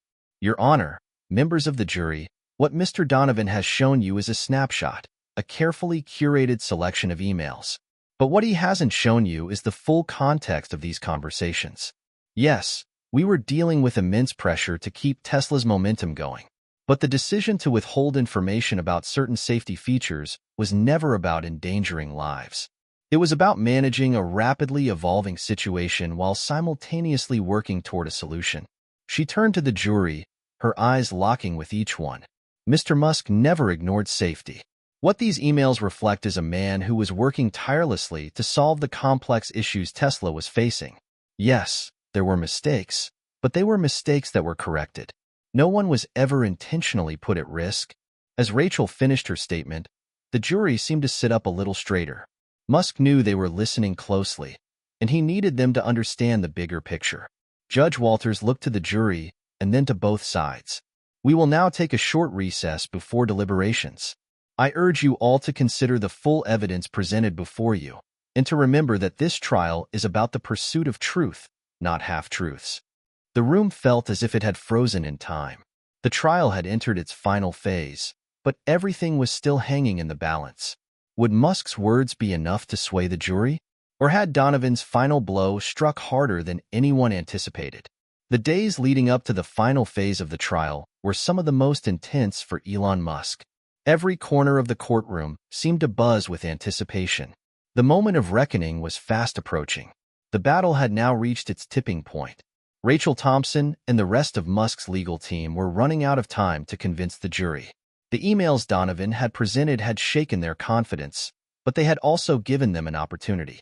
They had to show the jury that Musk's decisions, while difficult and risky, were driven by the overwhelming need to protect the future of Tesla, a future that included thousands of jobs and the promise of innovation that could change the world. The pressure was building.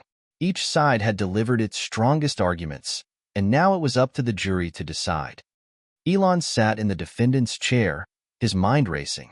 He had always been a visionary, someone who believed in the impossible. But he couldn't deny that the past few weeks had made him question his own decisions. Had he pushed too far? Had he been too focused on the bigger picture to notice the cracks forming beneath the surface? The courtroom reconvened after the final recess. The jury had been given ample time to reflect, and now the attorneys would make their closing statements. Rachel stood up first, her demeanor calm but resolute. Ladies and gentlemen of the jury, she began, her voice carrying authority. What we've seen in this trial is not a simple case of negligence. It is a story of a man who pushed the boundaries of innovation, sometimes at great personal and professional cost. But he did so because he believed in something bigger than himself. He believed in the power of technology to change the world. She paced slowly, making eye contact with each member of the jury. Yes, there were mistakes. There are always mistakes when you're trying to change the status quo. But those mistakes were never intentional. The emails you saw, the decisions made, they were part of a larger plan to protect Tesla during a time when the company's future was uncertain. Mr. Musk didn't ignore the risks. He worked tirelessly to address them, even when the world didn't see it. Rachel paused for a moment, letting her words sink in. You've heard from his colleagues, his friends, and even experts who worked directly with him at Tesla. What they all agree on is this. Elon Musk's commitment to safety and innovation has always been unwavering. Yes, he made tough choices, but he did so because he was determined to make Tesla a success, to provide jobs, to lead the way in sustainable energy. She looked toward Musk, her gaze steady. This is a man who is driven by a desire to build a better future for all of us. He made mistakes, but they were never malicious. He is not the villain that Mr. Donovan would have you believe. The courtroom was silent as Rachel sat back down, her words hanging in the air. She had done her best to humanize Musk, to show the jury the man behind the headlines. Now it was time for Donovan to make his closing argument. Charles Donovan stood up, his face stone-cold as he walked to the front of the courtroom. He didn't waste time with pleasantries. Ladies and gentlemen of the jury, he began, his voice laced with authority. What we've heard throughout this trial is the defense's attempt to paint Elon Musk as a misunderstood genius, a man who was simply trying to change the world. But the reality is much simpler than that. He paused, letting the weight of his words settle in.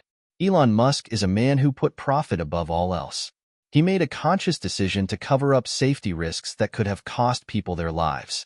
His actions were not those of a man trying to save his company. They were the actions of a man trying to protect his own wealth and reputation at the expense of the truth. Donovan turned toward the jury, his eyes locking with theirs. You've seen the emails.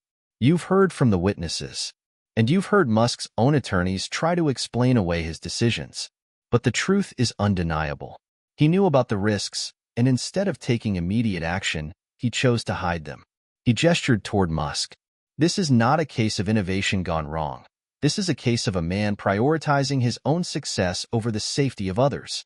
You cannot allow this behavior to go unchecked. You cannot allow a man like this to go unpunished. Donovan's voice dropped, becoming more pointed. We are not here to punish failure. We are here to hold someone accountable for the harm caused by his deliberate choices. This trial is about justice, and justice demands that Elon Musk face the consequences of his actions. The prosecutor turned and sat back down, his gaze never leaving the jury. The room was thick with tension. Elon could feel the weight of Donovan's words pressing down on him, but he had to stay focused. He had to remind himself that this wasn't just about him. It was about everything he had worked for: Tesla, SpaceX, and the future of technology. He had never shied away from making difficult decisions, but this was different. The stakes were higher than ever. Rachel placed a hand on his shoulder as they waited for the judge's final instructions. "We've done everything we can," she said softly. "Now, it's up to the jury." Judge Walters stood, her voice steady as she addressed the courtroom. "Members of the jury, you have heard all of the evidence presented during this trial.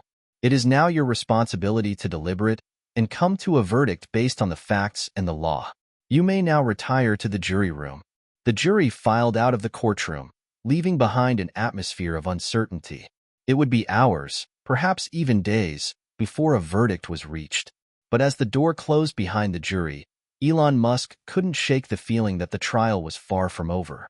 As the hours dragged on, Elon found himself lost in thought. Was he guilty of what Donovan had accused him of? Did his decisions, though made with good intentions, go too far? Was he truly the visionary he had always believed himself to be? Or was he simply a man trying to cover his mistakes? At 10 p.m., the courtroom reconvened. The jury had reached a verdict. Judge Walters stood as the foreperson handed her the decision. The trial had reached its climax, and the final chapter was unfolding.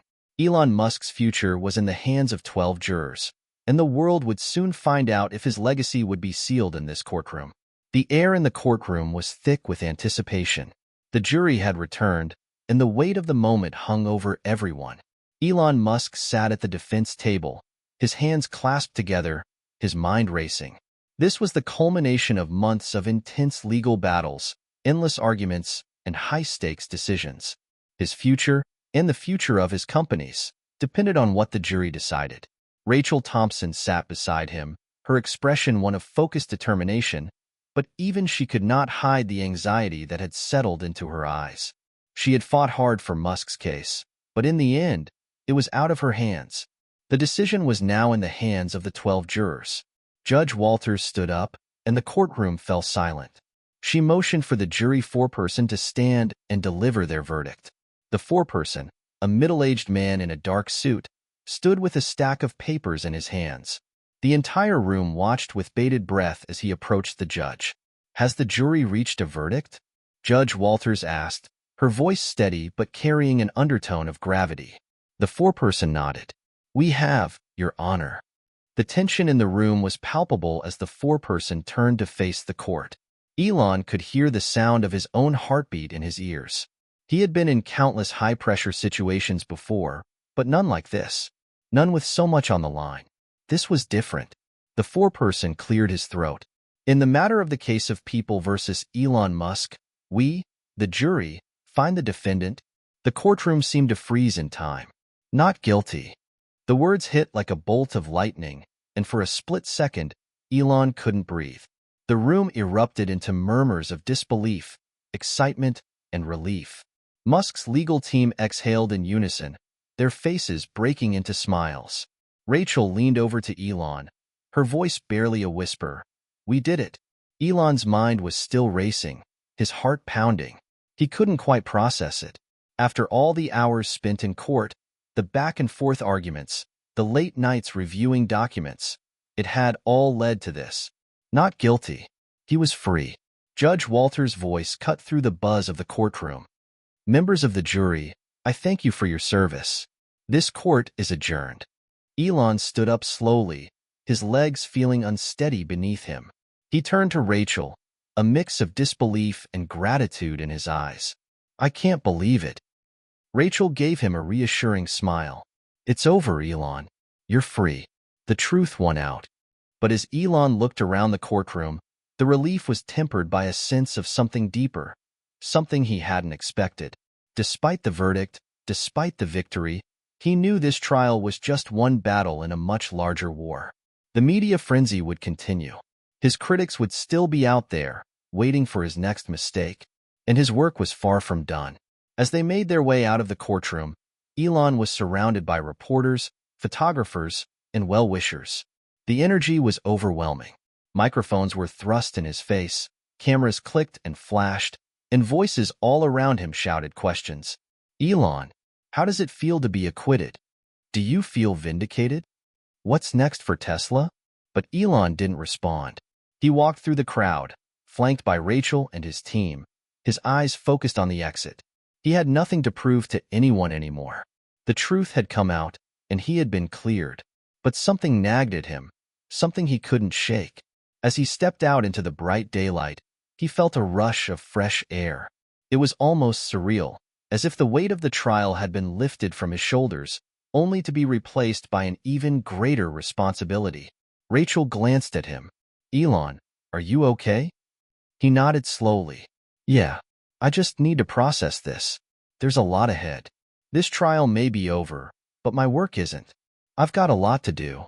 Back in his office later that evening, Elon Musk sat at his desk, his hands resting on a stack of papers. The victory felt hollow, not because it wasn't deserved, but because it wasn't the resolution he had hoped for. The courtroom drama had overshadowed everything else, and now that it was over, it left a strange emptiness. He leaned back in his chair, his mind wandering to the future. Tesla's mission was far from complete. The world was changing rapidly, and there was still so much more to accomplish.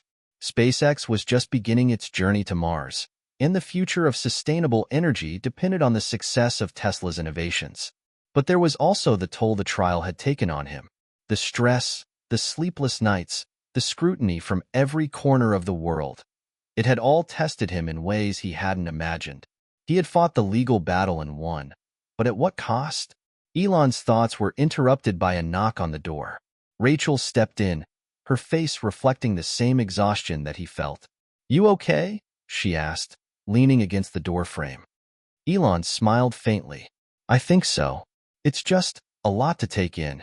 Rachel walked over and sat down across from him. You did it, Elon. You fought for what was right, and the jury saw that. Elon looked at her, his gaze intense. I didn't just fight for me, Rachel. I fought for everyone who believes in what we're building. Tesla, SpaceX, everything. But it doesn't stop here. This is just the beginning. Rachel nodded.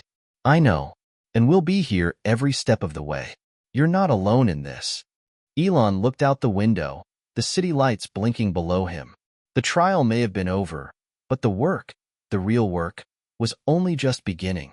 There was still so much to do, so many hurdles to overcome, and so many people to prove wrong. But in that moment, he allowed himself to take a breath. He had one. He had been vindicated. And no matter what the world thought of him, he knew one thing for certain. The journey was far from over. The final verdict had been delivered, but the real story was just beginning. For Elon Musk, the future had never been more uncertain, and the possibilities had never been greater. In the days following the trial, the world watched as Elon Musk re-emerged from the media storm that had surrounded him for months. Headlines shifted from courtroom drama to questions about his next move, and once again, the spotlight was squarely on him. Yet, despite the victory, Musk wasn't celebrating. His thoughts were consumed with what lay ahead. Though the acquittal had brought some relief, he knew it wouldn't be long before the public's focus would shift. The media circus would eventually die down, but the challenges facing his companies were far from over. Tesla was still in the midst of ramping up its production. SpaceX had its eyes set on Mars, and Boring Company's infrastructure projects were beginning to expand. Musk had never been someone to rest on his laurels, and now more than ever, he felt the weight of the world's expectations pressing on his shoulders. The following morning, Elon sat in a meeting with his senior leadership team at Tesla's headquarters. He was at the head of the table, the familiar faces around him looking at him expectantly. Rachel Thompson, his trusted attorney, sat beside him, still a key part of his team despite the trial being over. Elon, the jury may have spoken, but now we need to move forward, Rachel began, her voice calm and collected. The media has moved on, but we need to make sure the narrative around Tesla remains positive. We need to regain the trust of the public. Elon nodded, but there was a flicker of something else in his eyes, a spark of determination that had been reignited during the trial. I know what we need to do, he said, his voice steady. But we can't just play defense anymore.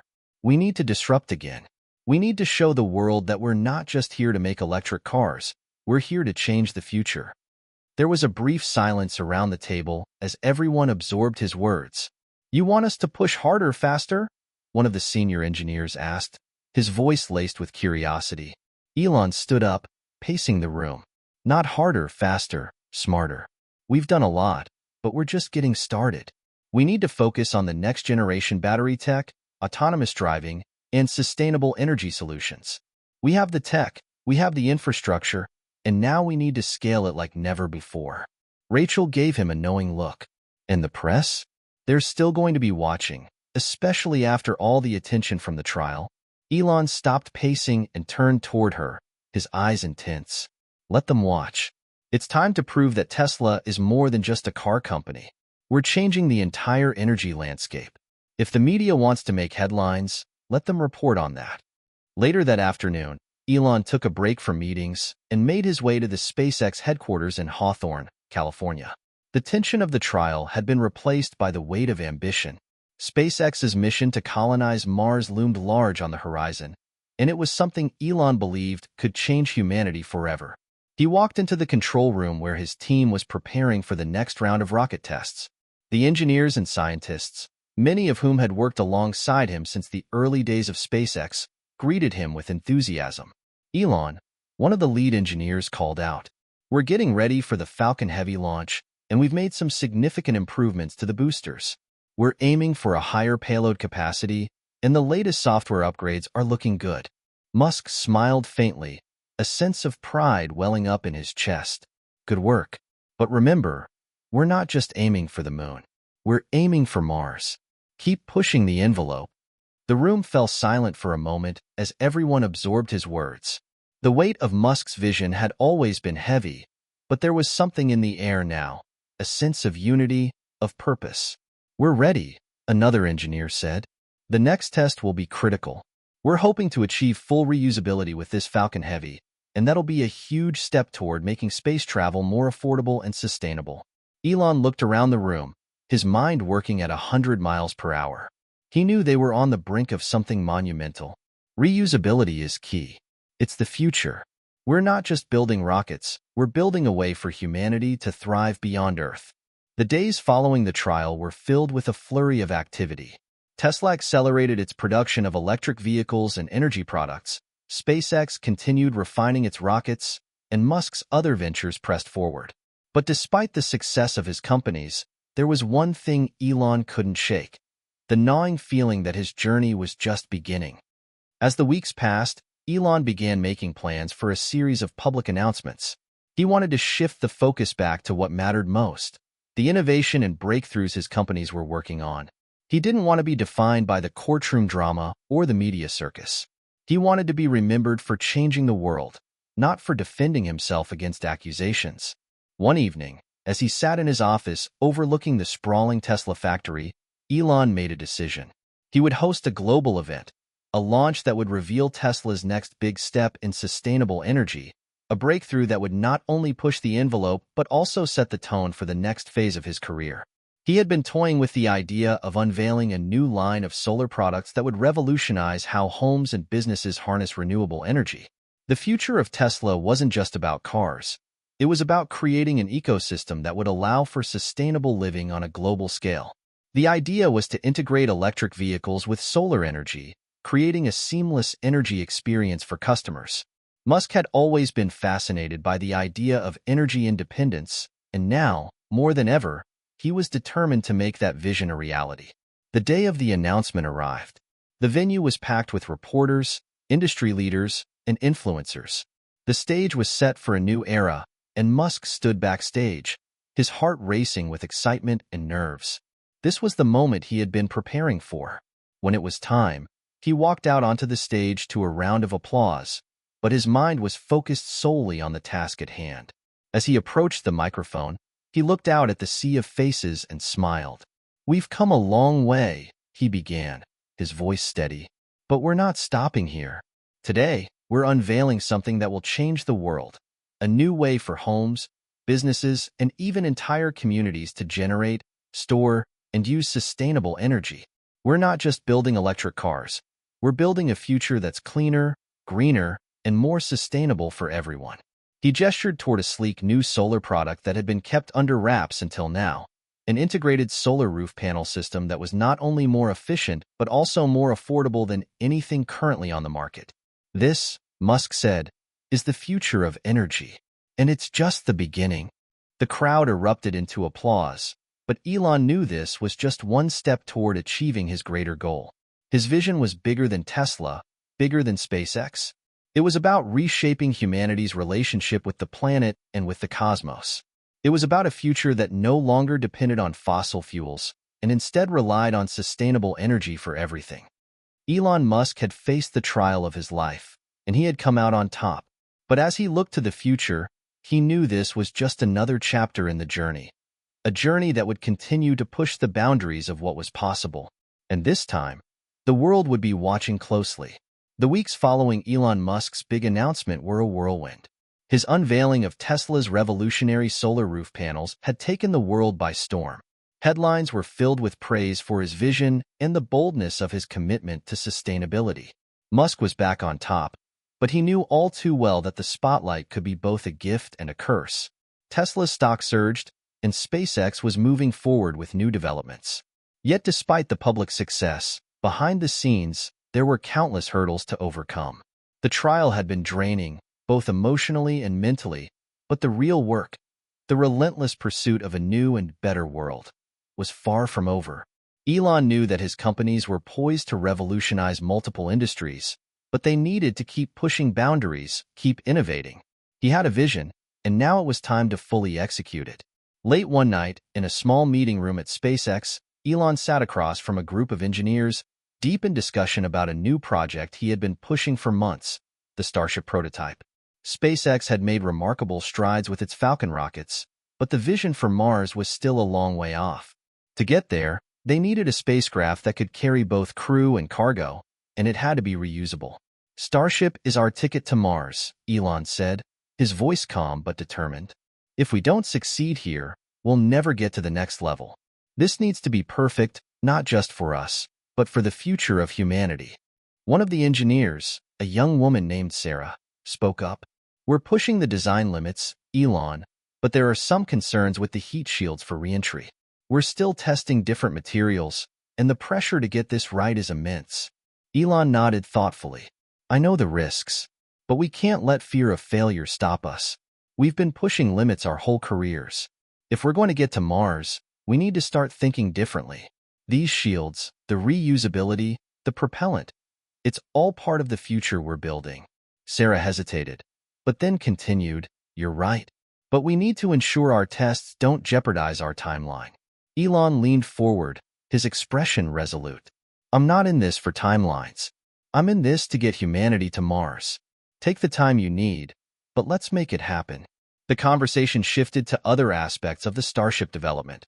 The integration of new propulsion technologies, advances in fuel efficiency, and the increasing demand for resources to manufacture components at the scale they would need. Meanwhile, back at Tesla, Elon's next big move was taking shape. While his announcement about solar energy had made a splash, the public still viewed Tesla primarily as an electric car company. But Elon's vision for the company was always larger than that. Tesla was about more than just cars. It was about reshaping how the world used energy. That meant tackling energy storage, production, and distribution at a global scale.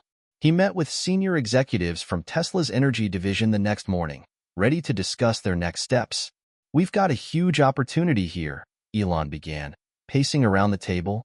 "The solar roof is just the first step. We need to integrate this with the Powerwall and make a system that's even more affordable and scalable. We're talking about energy independence, not just for individual homeowners, but for entire communities." One of the engineers chimed in, "The current storage system is efficient, but it's still too expensive for widespread adoption. We'll need a breakthrough to bring the costs down, and the new lithium-ion batteries might not be enough." Elon raised a finger, signaling a pause. "I know. That's why we're moving towards solid-state batteries. They're safer, more efficient, and most importantly, they're going to revolutionize both our electric vehicles and our energy products." The room fell silent as everyone digested his words. Solid-state batteries had been in the research phase for years, but Elon was convinced they held the key to unlocking the next generation of clean energy. "We've got to beat everyone to it," Elon continued. "The sooner we can scale up solid-state battery production, the sooner we can make energy storage cheaper and more accessible. Tesla is going to lead this revolution, and we're going to make sure that everyone benefits." While his focus on Tesla and SpaceX was clear, there was a persistent sense of unease lingering in Elon's mind. After the trial, the media had largely shifted their narrative. He was no longer the villain. He was the hero, the visionary. But his past mistakes, the controversial tweets, the public feuds, the legal battles, still haunted him. He knew that to truly cement his legacy, he needed to stay ahead of the curve, not only in terms of innovation but in his personal image as well. Despite the public support, there was still a segment of the population that saw him as unpredictable, reckless even. And as much as he tried to ignore it, the pressure to maintain a positive image weighed on him. One evening, as he sat in his office in front of a glass wall overlooking the Tesla Gigafactory, Elon stared at the horizon. It was a moment of solitude, one of the few he'd allowed himself in months. The factory floor was a beehive of activity, and despite all the progress, Elon couldn't shake the feeling that there was more work to be done. He had built companies from the ground up, but to truly change the world, he needed to do more. The pressure wasn't just about business success. It was about his legacy, how history would remember him. Would he be remembered as a genius who changed the world, or as a reckless billionaire who burned bridges on his way to the top? The next day, Elon received a call that would change his focus once again. A government agency was moving forward with a massive contract for a new initiative, a global satellite network aimed at providing high-speed internet to underserved regions across the globe. Elon had always been deeply involved in space-related projects, but this was a massive leap forward in terms of global connectivity. "This is it," he thought, as he hung up the phone. "This is how we change the world, not just through technology, but through access. We have to make sure that the future of the internet is available to everyone, not just the privileged few." This new initiative would mean an entirely new direction for SpaceX. It wasn't just about Mars or reusable rockets anymore.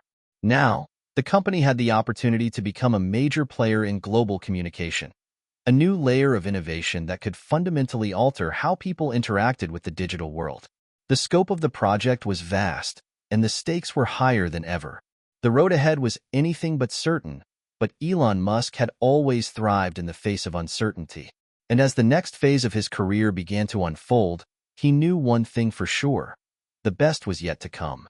As Elon Musk stood on the balcony of SpaceX headquarters, overlooking the sprawling complex, he couldn't help but feel a rush of excitement mixed with a healthy dose of nervous anticipation. His company was about to embark on an entirely new mission, one that could alter the global communications landscape and bring the world closer together in ways never before imagined. The Starlink satellite project was officially underway, and with it came an entirely new challenge, not just conquering space, but revolutionizing how people connected to it. The government contract he had recently secured would provide the necessary funding and credibility to make Starlink a reality. Musk had always been fascinated by the idea of global connectivity. After all, his vision for the future wasn't just about getting humans to Mars or electrifying the world's fleet of cars.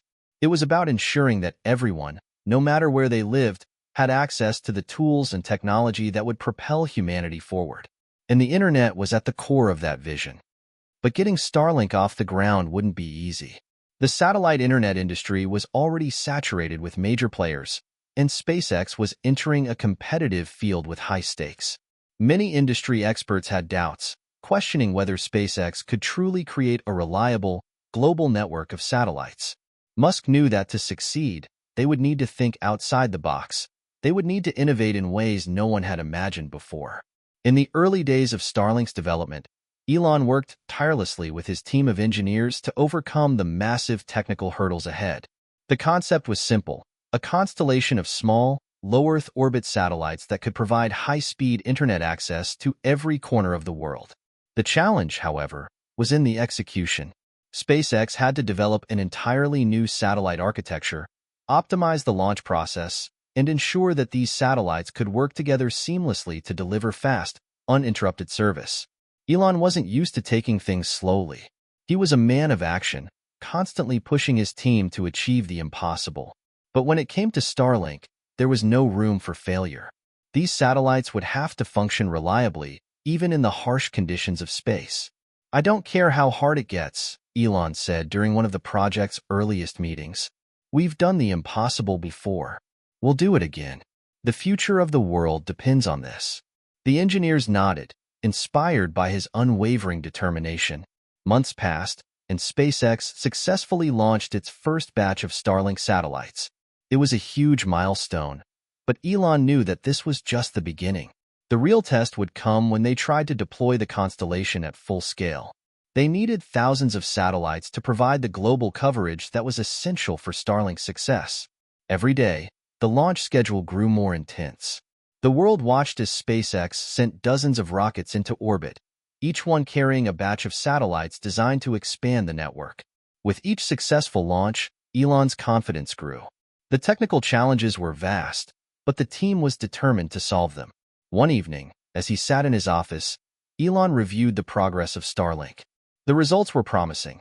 Initial tests showed that the internet speeds were faster than anticipated, and the latency was much lower than any terrestrial network. But despite the progress, there was still a nagging doubt in his mind. Would the world embrace this new way of connecting? Would the global internet giants view Starlink as a threat? Suddenly, his phone rang, snapping him out of his thoughts. It was Rachel Thompson, his trusted attorney. "Hey Elon, we've got a situation," Rachel said, her voice urgent. "There's been some pushback from the major ISPs. They're not happy about Starlink, and they've started lobbying regulators to block the project."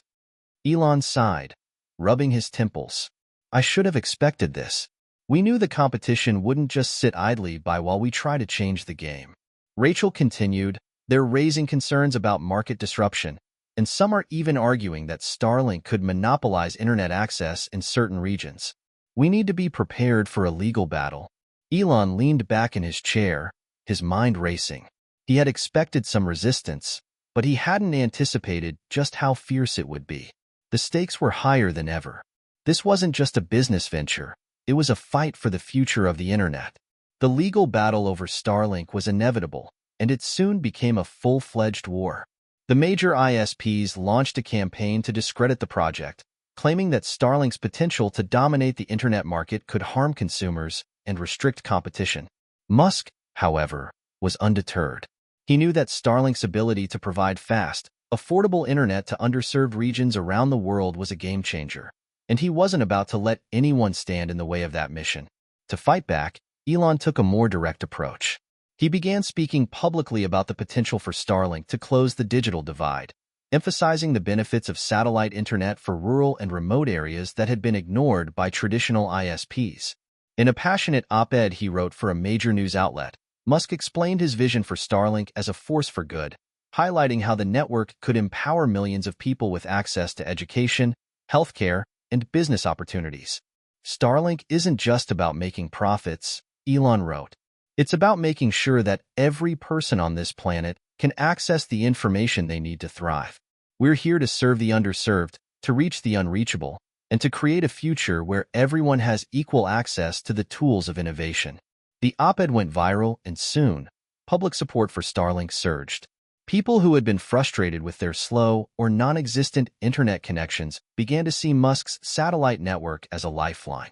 The pressure from the ISPs intensified, but Musk had a weapon they couldn't fight against: the support of the people. Despite the mounting opposition, Starlink continued to expand. SpaceX launched more satellites into orbit, and the network's performance improved with each new batch. Elon and his team worked around the clock to fine-tune the system and ensure that the service met the high standards they had set. One evening, as Elon prepared for another public announcement about Starlink's progress, he reflected on just how far they had come. The path to success had been rocky, but the project was now becoming a reality. Soon, millions of people across the globe would have access to high-speed internet, regardless of where they lived. It was a monumental achievement, and it was only the beginning. As the global rollout of Starlink progressed, Elon Musk once again found himself in the media spotlight. This time, however, the attention was largely positive.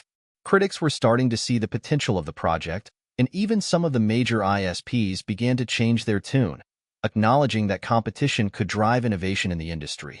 Elon was at a crossroads, knowing that the future of Starlink and his broader vision for the world depended on the successful implementation of the technology. The legal battles were far from over, and the competition would continue to fight tooth and nail to prevent the success of Starlink. But Elon had faced bigger challenges before, and as always, he was determined to keep pushing forward, no matter the obstacles in his way. As the sun set over the SpaceX campus, Elon Musk knew that this was just the beginning of a much larger journey, a journey that would continue to redefine the way humanity connected, communicated, and thrived. And in the process, he would change the world once again. While Starlink was taking shape, there was still something greater, something more ambitious, driving Elon Musk. The dream of sending humans to Mars had never left him, and in fact, it was becoming more real with every passing day. SpaceX had made incredible strides with the development of reusable rockets, reducing the cost of space travel and making it possible to think about the unthinkable: colonizing another planet. Elon had always believed that humanity's future lay beyond Earth. For him, Mars was not just a scientific curiosity, but a lifeline. He frequently spoke about how important it was for humanity to become a multi-planetary species, how we needed to escape the potential extinction-level threats facing Earth and ensure our survival across the cosmos. Now, with Starship on the horizon, Elon was closer than ever to realizing that dream. One day, in a meeting at SpaceX's headquarters, Elon gathered his top engineers and scientists to discuss the next phase of the Mars mission. "The goal is simple," Elon began, his voice steady but filled with purpose. "We need to get to Mars. We need to make it happen, and we need to do it as soon as possible. Starship is our vehicle. It's the only way we're going to get there." Elon's gaze swept across the room. But getting to Mars isn't just about building a rocket. It's about survival. We're talking about building a sustainable base on another planet. We'll need everything from food and water to energy and shelter. This has to be a self-sustaining colony. The engineers nodded in agreement, but the task ahead was daunting. Mars was a hostile environment. The thin atmosphere, extreme temperatures, and lack of liquid water made it a tough place for humans to survive. But Elon wasn't one to back down from a challenge, and he made it clear that the success of SpaceX and humanity's future depended on the success of Mars colonization. "We're not just sending people to Mars for a short trip," Elon continued. "We're going to build a civilization there. That means figuring out how to use local resources, water, minerals, the atmosphere, to support life. It won't be easy, but that's what we're here for." One of the engineers, Michael, raised his hand. "Elon, what about the radiation? Mars doesn't have the same protective magnetic field as Earth. How are we going to shield astronauts from radiation exposure?" Elon nodded. "Great question. We've got to figure out how to use the materials we find on Mars to build radiation shields. There's also the possibility of creating underground habitats. It's all part of the challenge. But we can do it. We've got the technology, and we've got the drive. We just need to execute." The team began discussing the technical details, everything from fuel production to building habitats that could withstand the Martian environment. It was a huge undertaking, but with SpaceX's track record, the team was confident they could rise to the occasion. As the months went by, SpaceX's Starship prototype took shape. The massive rocket was designed for long-duration space flights, with the ability to carry large payloads, including humans, to the Red Planet. The sheer scale of the project was overwhelming, but Elon knew it was the only way forward. Testing began in earnest. Engineers launched a series of test flights, some of which were successful, while others ended in spectacular explosions. But each failure brought valuable lessons, and Elon was relentless in his pursuit of perfection. Failure is just part of the process, he would often say. We learn from it and get better. Meanwhile, the broader world was watching with bated breath. SpaceX's Starship became the subject of news reports, scientific debates, and social media buzz. The idea of humans living on Mars was once relegated to the realm of science fiction, but now it seemed increasingly possible. One evening, after another successful test flight, Elon stood outside in the cool night air at SpaceX's testing facility in Boca Chica, Texas. The massive Starship prototype loomed in the background, its sleek form silhouetted against the stars. Elon had always found peace in the night sky, even when the weight of his ambitions pressed on him. Mars was no longer a distant dream. It was becoming a reality, and every test flight, every success and failure, brought humanity closer to that bold, impossible future. His thoughts were interrupted by the sound of footsteps behind him. It was Gwynne Shotwell, SpaceX's president and COO, who had been with him from the early days. "Elon," she said, her voice filled with both concern and optimism. "We're getting closer, but there's still so much to do. The regulatory hurdles, the funding, the technology, it's all coming together, but we're not there yet." Elon turned to face her, a small smile playing at the corners of his lips. "I know, but we can't stop now. We've come too far." Gwynne looked at him for a moment, then nodded. "You know, Elon, most people would have given up by now.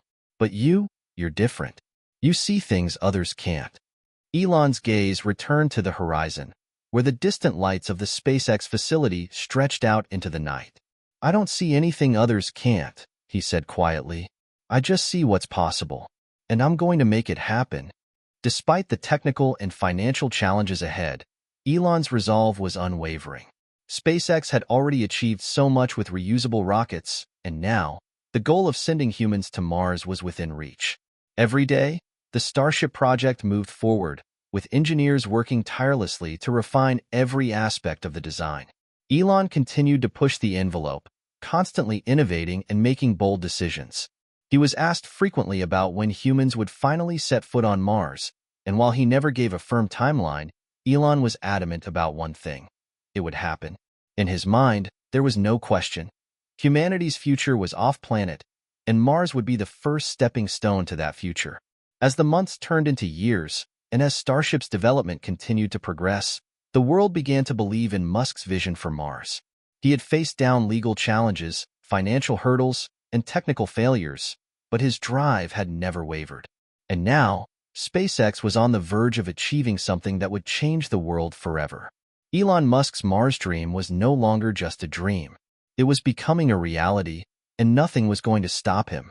The path ahead was long, and the challenges immense, but Elon Musk was prepared. The dream of Mars was alive, and the future of humanity was about to take its next giant leap into the stars. As SpaceX continued to make progress toward its ultimate goal of Mars colonization, the world's attention began to shift back to space exploration. What had once been the domain of government agencies like NASA was now being disrupted by private companies. Among them, SpaceX stood out as the leader, a company founded by Elon Musk, who had built a reputation for pushing the boundaries of innovation and relentlessly pursuing his vision of humanity's future in the stars. But as SpaceX surged ahead, it became clear that Musk's ambitions were not going unnoticed. The space industry was becoming a battleground, and new competitors were emerging with their own plans to explore the cosmos. The competition, however, didn't scare Elon. Instead, it fueled him. He had always believed that a little competition was good for innovation, and if SpaceX was to be challenged, then that meant the space race was well and truly back on. It all began when Jeff Bezos, the founder of Amazon, and his private space company Blue Origin made headlines by successfully launching its New Shepard rocket into space. Bezos had always been a rival of Musk's in many ways, and now he was taking on the challenge of space exploration head-on. Bezos had a very different approach from Musk, focusing on building reusable rockets for space tourism and long-term human settlements in space. While SpaceX's goal was Mars, Blue Origin's ambitions were focused more on Earth's orbit and the eventual colonization of the Moon. Bezos was talking about creating a future where humanity would live and work in space, starting with lunar bases and space habitats. Though the two men had been friendly in public, their rivalry was palpable. It was clear that they both wanted to be the one to define humanity's future beyond Earth, and their companies had a lot riding on their success.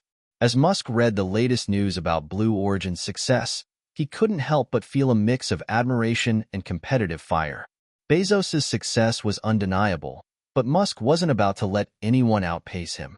SpaceX was on a mission to get to Mars, and no amount of competition was going to change that.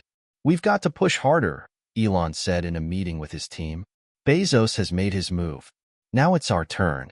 The room fell silent as everyone looked at Elon, waiting for his next move. Musk wasn't one to back down from a challenge, and he had a plan. The development of Starship was already progressing at an impressive pace, and SpaceX had proven itself with numerous successful launches and landings of its Falcon rockets. Now, it was time to accelerate the timeline for Mars. "I want the next test flight of Starship to be the biggest one we've done yet," Elon continued. "We need to show the world that we're not just playing catch-up. We're leading the charge." The media frenzy surrounding the space race was like nothing the world had ever seen.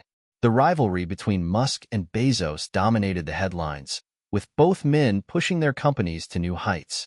But it wasn't just about the two of them. The public's interest in space exploration had reached new levels, and people everywhere were captivated by the idea that private companies could lead humanity's push into the final frontier. Musk's vision for Mars was never just about his own company's success. It was about a new era for humanity. He spoke about making life multiplanetary, and how the first steps to Mars would ultimately lead to humanity's survival beyond Earth. But even with all the excitement, there were still obstacles ahead. One of the biggest challenges Musk faced was securing the necessary funding to keep the Mars mission on track. While SpaceX had made significant strides, the cost of developing Starship and creating a sustainable infrastructure for a Mars mission was astronomical. Musk had invested billions of his own money into SpaceX, but it wasn't enough. At a critical juncture, Musk decided to turn to an unlikely source of support, the U.S. government. NASA had already contracted SpaceX for several missions, including transporting astronauts to the International Space Station, but Musk knew that a successful Mars mission would require more than just a few contracts. It would require a partnership, a full-fledged collaboration between SpaceX and NASA. "We need to work together," Elon told NASA Administrator Bill Nelson during a meeting at SpaceX's headquarters. "Mars isn't going to be a one-company mission. We need your support, your expertise, and your resources. We can do this together." Nelson, who had watched Musk's rise with a mix of awe and skepticism, was now beginning to understand the magnitude of what SpaceX was attempting. A successful Mars mission would be a game-changer, not just for SpaceX, but for humanity. The U.S. government had the experience, the infrastructure, and the funding, all of which Musk needed. "I've been impressed with SpaceX's progress, Elon," Nelson said. "But this is an entirely new challenge. The technology, the safety protocols, the logistics, it's going to take time. Are you sure you're ready for this?" Musk leaned forward, his eyes focused. "We're ready. SpaceX has always been about doing the impossible. We're not just building rockets. We're building a future for humanity." The partnership between NASA and SpaceX was formalized, and the combined forces of the two entities began working on the technologies and plans necessary for a Mars mission. SpaceX would lead the charge with Starship, while NASA's resources and expertise would help address the long-term challenges of crewed space exploration. The collaboration was seen as a breakthrough moment in the space industry. As SpaceX continued to develop its Mars plans, Elon's team worked relentlessly on testing the Starship prototype. The stakes were higher than ever, and with every successful test, the Mars mission seemed one step closer to reality. But even as they celebrated small victories, Elon kept pushing his team to aim higher. "We're not stopping until we land on Mars," Elon said, his voice unwavering. "We're going to make history, and we're going to do it faster and better than anyone else. This is bigger than SpaceX. This is bigger than all of us." The race to space had truly begun. With SpaceX's partnership with NASA and the looming competition from Blue Origin, the world was entering a new era of space exploration. And at the heart of it all stood Elon Musk, a man driven by an unyielding desire to take humanity to the stars. As the Starship prototypes continued to test and refine, Elon knew there was no turning back. He had committed himself and SpaceX to the Mars mission, and nothing was going to stop him from reaching that goal. The world was watching, and the space race had just reached its next phase. With the stakes higher than ever, the space race was heating up. But one thing was clear: Elon Musk and SpaceX were not only competing against others, they were competing against the very limits of possibility itself. As SpaceX's plans for Mars continued to take shape, Elon Musk's relentless drive to push the boundaries of space exploration began to have an unintended effect on Earth itself. What started as an ambitious mission to colonize Mars began to inspire a broader wave of innovation, not just in the space industry, but across technology, energy, and transportation. SpaceX's rapid successes and constant breakthroughs sparked a global shift. A new era of possibilities seemed to open before humanity. One day, Elon stood on the stage at a major tech conference in Silicon Valley. The audience was packed, eager to hear him speak about his latest advancements in space exploration, but Elon had something else in mind. For the first time in his career, he wasn't just talking about Mars or rockets. He was talking about the future of humanity on Earth. As we push toward making life multiplanetary, Elon began, his voice firm, yet visionary. "We cannot forget the importance of solving the problems we face here on Earth. The technologies we're developing for space, reusable rockets, solar power, electric vehicles, these are all solutions that can be applied right here to solve our global challenges." He paused, letting the weight of his words sink in. The crowd was quiet, waiting for the next words to unfold. Space exploration will open up a new frontier for humanity, but the journey to Mars is also a journey toward a cleaner, more sustainable future here on Earth. SpaceX isn't just about rockets. It's about using our knowledge and resources to make Earth a better place for everyone. Elon's words were more than just rhetoric. They reflected a deeper truth that had been slowly unfolding in the background of his ambitious space projects. Every new technology SpaceX developed for the Mars mission was also pushing the envelope on solving Earth's most urgent problems. Reusable rockets were paving the way for more affordable and efficient space travel, but they were also showcasing how sustainability could be integrated into industries on Earth. Solar power, an essential part of the Mars mission to ensure energy independence, was already revolutionizing energy systems across the globe. Tesla's electric cars were not only changing the way people thought about transportation, but they were helping accelerate the shift to a cleaner, carbon-neutral future. Elon Musk had become more than just a tech entrepreneur. He was shaping the future in ways that no one had ever imagined. Despite the excitement surrounding SpaceX's advances, the pressure was mounting. Mars was still the ultimate goal, but the journey was anything but smooth. Every test flight, every new breakthrough, seemed to come with a new set of challenges. There were constant technical failures, delays, and unforeseen obstacles, but the team pushed on. Elon's determination never wavered. For him, setbacks were just the fuel for innovation. Then came the announcement that would change everything. After a string of successful test launches, the U.S. government officially greenlit the first crewed mission to Mars. SpaceX had secured the necessary funding and support, and Starship was now slated to be the vehicle that would carry humans to the Red Planet. This wasn't just a victory for SpaceX, it was a victory for all of humanity. The idea of humans walking on Mars was no longer a distant fantasy. It was now a tangible goal within reach. On the eve of the launch, the world was buzzing. SpaceX had achieved something that no one had thought possible, a crewed mission to Mars, and the public couldn't wait to see what would happen next. The first crew of astronauts was handpicked from an international pool, consisting of the best scientists, engineers, and space explorers. They were tasked with laying the groundwork for the first human colony on Mars. They were the pioneers of the next great chapter in human history. Elon Musk stood in front of the massive Starship, which was now fully assembled and ready for its mission. The bright lights of the SpaceX launch facility illuminated the night sky as he addressed the world. "This is it," Elon said, his voice filled with conviction. "Tonight, we begin the journey of a lifetime. We are taking the first steps toward making humanity a multiplanetary species. Mars is no longer a dream. It is our future." The crowd cheered, and the media cameras clicked away. But for Elon, the moment wasn't about the spotlight. It was about the next chapter of the human story. The launch was nothing short of spectacular. Starship ascended into the sky with incredible force, its engines roaring to life as it broke through the atmosphere. The world watched in awe as the rocket, carrying the crew destined for Mars, soared toward its final frontier. But the real test was still ahead. The mission would take months, even years. It wasn't just about reaching Mars, it was about surviving once they got there. The crew was tasked with setting up the first human settlement on the planet, facing unknown dangers and challenges every step of the way. Elon, back on Earth, stood in the control room at SpaceX headquarters, watching the live feed of the launch.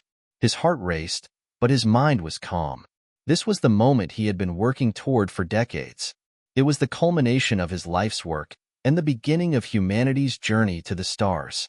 Over the following weeks, SpaceX's team worked around the clock to monitor the crew's progress.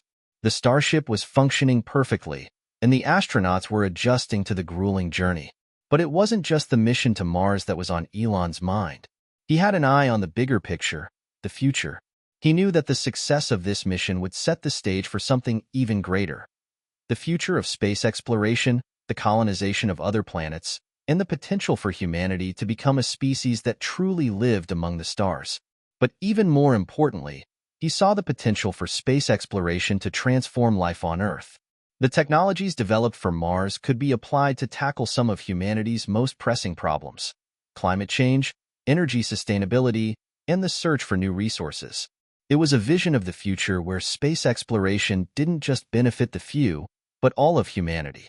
Back on Earth, SpaceX's success reverberated through the tech world. Other companies began to look at space as not just a place for exploration, but a marketplace of opportunity.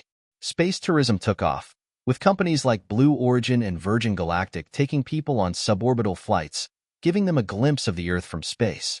Satellites provided high-speed internet to remote corners of the globe, while new industries sprang up to support space travel. For the first time, space was no longer the realm of governments and astronauts. It was becoming a part of everyday life, and the world was changing as a result. As SpaceX's Mars mission continued, Elon Musk's vision of a multiplanetary future seemed increasingly possible. His relentless pursuit of progress had not only made him one of the world's most influential figures, but it had also sparked a new era of innovation and possibilities. The world was no longer constrained by the limits of Earth. It was free to reach for the stars. And as the first humans prepared to land on Mars, Elon Musk's dream of making life multiplanetary was becoming a reality. The journey was just beginning. The journey was far from over, but the future of humanity in space was finally within reach. And Elon Musk, the man who dreamed the impossible, was leading the charge to make it happen. As the days passed, the world's attention remained fixed on the live feeds from the Starship mission. The first crewed mission to Mars was in its final stages, and the excitement was palpable. It had been months since the crew of SpaceX's Starship had left Earth, and now they were just days away from landing on the Red Planet. The journey had been long and fraught with challenges, but the astronauts had proven resilient, overcoming obstacles that seemed insurmountable at times. For Elon Musk, this moment was the realization of a vision that had defined his career. It was the culmination of years of work, billions of dollars, and countless setbacks. But it was also the beginning of something far bigger, the first human settlement on Mars. Elon stood in the SpaceX mission control room, surrounded by engineers, scientists, and NASA personnel. The walls were lined with monitors displaying data from the spacecraft as it neared its landing site. The tension in the room was palpable. Every person was focused, eyes glued to the screen, as the Starship descended through the Martian atmosphere. "Descent is nominal," one of the engineers called out, her voice calm but filled with the weight of the moment. Elon's fingers tapped nervously on the table in front of him. He had faced countless challenges in his career, but this was different. This was humanity's first step on another planet, and he had led the charge. There were no guarantees. Everything had to go perfectly.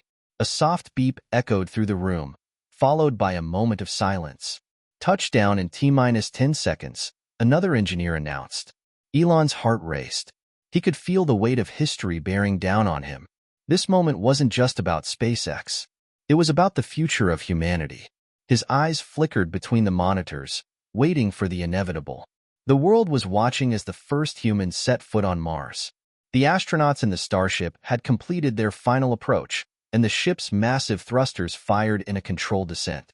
For a moment, the world held its breath.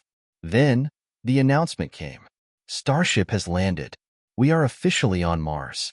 The mission control room erupted in applause, but for Elon, it was only the beginning. He had always known that reaching Mars was only the first hurdle. The real work had just begun. His dream wasn't just about sending humans to Mars.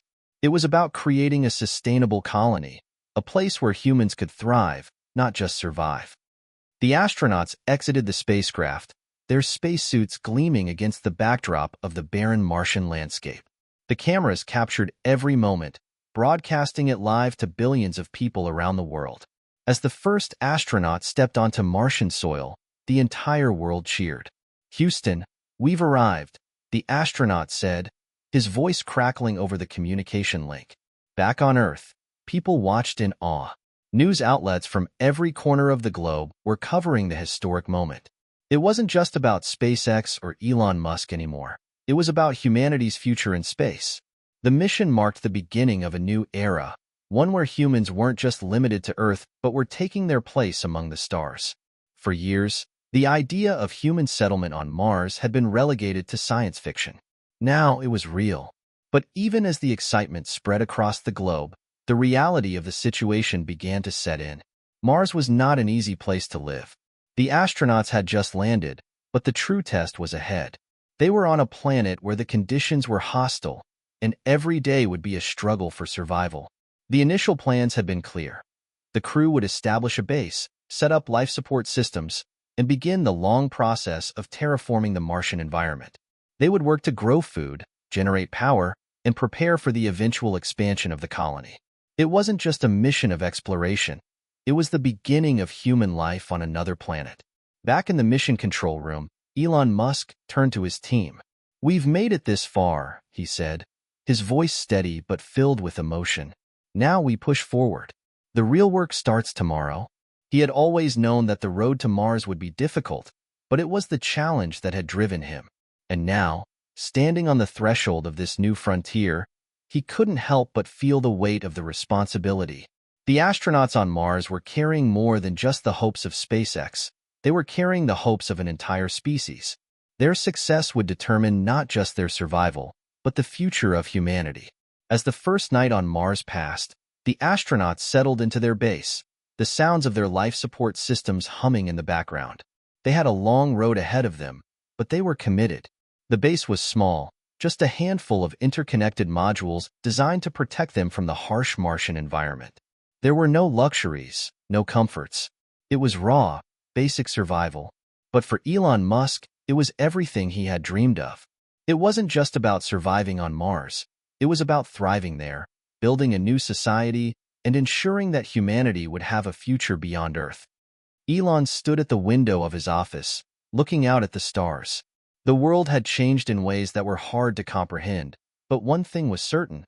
SpaceX had proven that humanity was capable of more than anyone had ever imagined. The road to Mars had been long, but it had only just begun. The next chapter of human history was unfolding, and Elon Musk was determined to be a part of it, to lead the charge for humanity's future among the stars. As the stars twinkled above, Elon Musk knew that the journey to Mars had only begun. The real adventure, the true test, was just getting started. But for the first time, humanity had made its mark on another world. And that was just the beginning. The world had changed forever. The historic landing on Mars had been just the beginning. For Elon Musk and SpaceX, The true challenge was not merely getting to Mars, but ensuring that humanity could thrive there. The journey that had begun with a dream of making life multiplanetary had now evolved into a race against time. With the initial mission accomplished and the first astronauts safely settled in the Martian colony, Musk faced an even greater task: the development of a self-sustaining colony on the Red Planet. A mission to send humans to Mars had been the dream, but building a permanent settlement where people could live and flourish required far more than just rocket science. The engineers, scientists, and astronauts on Mars were pioneers in every sense of the word. They would need to create a viable ecosystem, generate their own power, grow food, and manage life support systems, all while dealing with the planet's harsh, inhospitable conditions. Elon paced through the SpaceX control room, eyes fixed on the monitors showing live footage from Mars. The astronauts had already begun laying the groundwork for the colony. They had successfully deployed solar arrays, tested oxygen generation systems, and started growing their first crops. But it was only the beginning. "We can't just sit back and let things develop on their own," Musk told his team, his voice filled with urgency. "We need to build faster, innovate smarter, and anticipate every challenge before it becomes a problem." SpaceX's focus had shifted. Now, it was all about building a reliable, self-sustaining infrastructure on Mars. The colony needed to be able to support not just the current astronauts, but future settlers who would eventually begin to arrive. And for that, SpaceX would need to rely on innovation, the same innovation that had fueled their success in getting to Mars in the first place. But even as the colony on Mars started to take shape, back on Earth, the political and social dynamics were shifting. The world had watched the historic landing, and now the attention was turning to what it would mean for humanity's future. Was the Mars mission the first step in the colonization of the Red Planet? Or would the dangers and costs of such an endeavor prove too great for humanity to overcome? Elon knew that the success of the Mars mission would depend on global cooperation. It couldn't just be about SpaceX or America. It had to be a collective effort, an endeavor that united humanity in the pursuit of something greater than any one nation, company, or individual. "We need to think bigger," Elon said at a press conference. "Mars is only the beginning. This mission is about setting the stage for the future of all humankind. We can't just think of this as SpaceX's mission. We have to think of it as a mission for the entire planet. We are all in this together." The message was clear. The future of space exploration and of life on other planets was something that would require the contributions of governments, private companies, and the public. It was a call for unity and cooperation, a vision for the future that transcended borders and politics. Back on Mars, the first signs of progress were visible. The astronauts were adjusting to their new life, but every day brought new challenges. The colonists were making the most of the limited resources they had, working tirelessly to build structures that would eventually support a larger population. They had to create a network of greenhouses, a water filtration system, and power generation facilities, all while surviving in an environment where temperatures plummeted to well below freezing and radiation levels were dangerously high. Despite the difficulties, hope remained. Each success, no matter how small, felt like a monumental step forward. The crew had built their first sustainable habitat. They had a reliable supply of oxygen, and the food they grew in their greenhouse was starting to bear fruit. The colony wasn't just surviving. It was slowly but surely thriving. But they needed help. With each passing day, Elon Musk and his team at SpaceX focused on the bigger picture.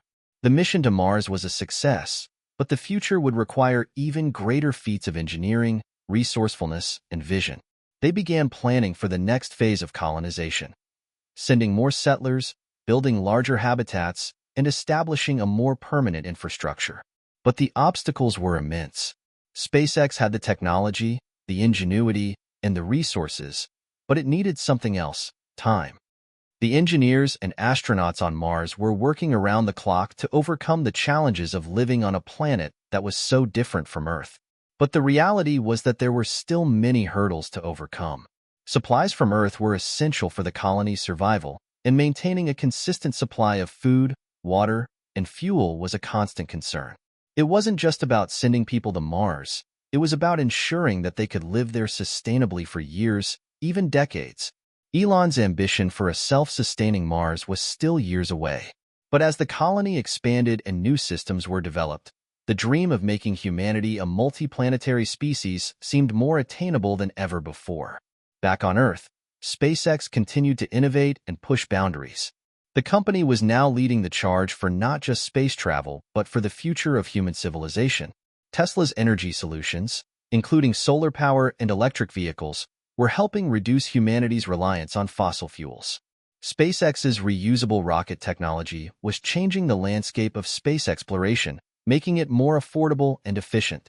And with each successful mission, Elon Musk was proving that the impossible was possible. But the road ahead was still uncertain.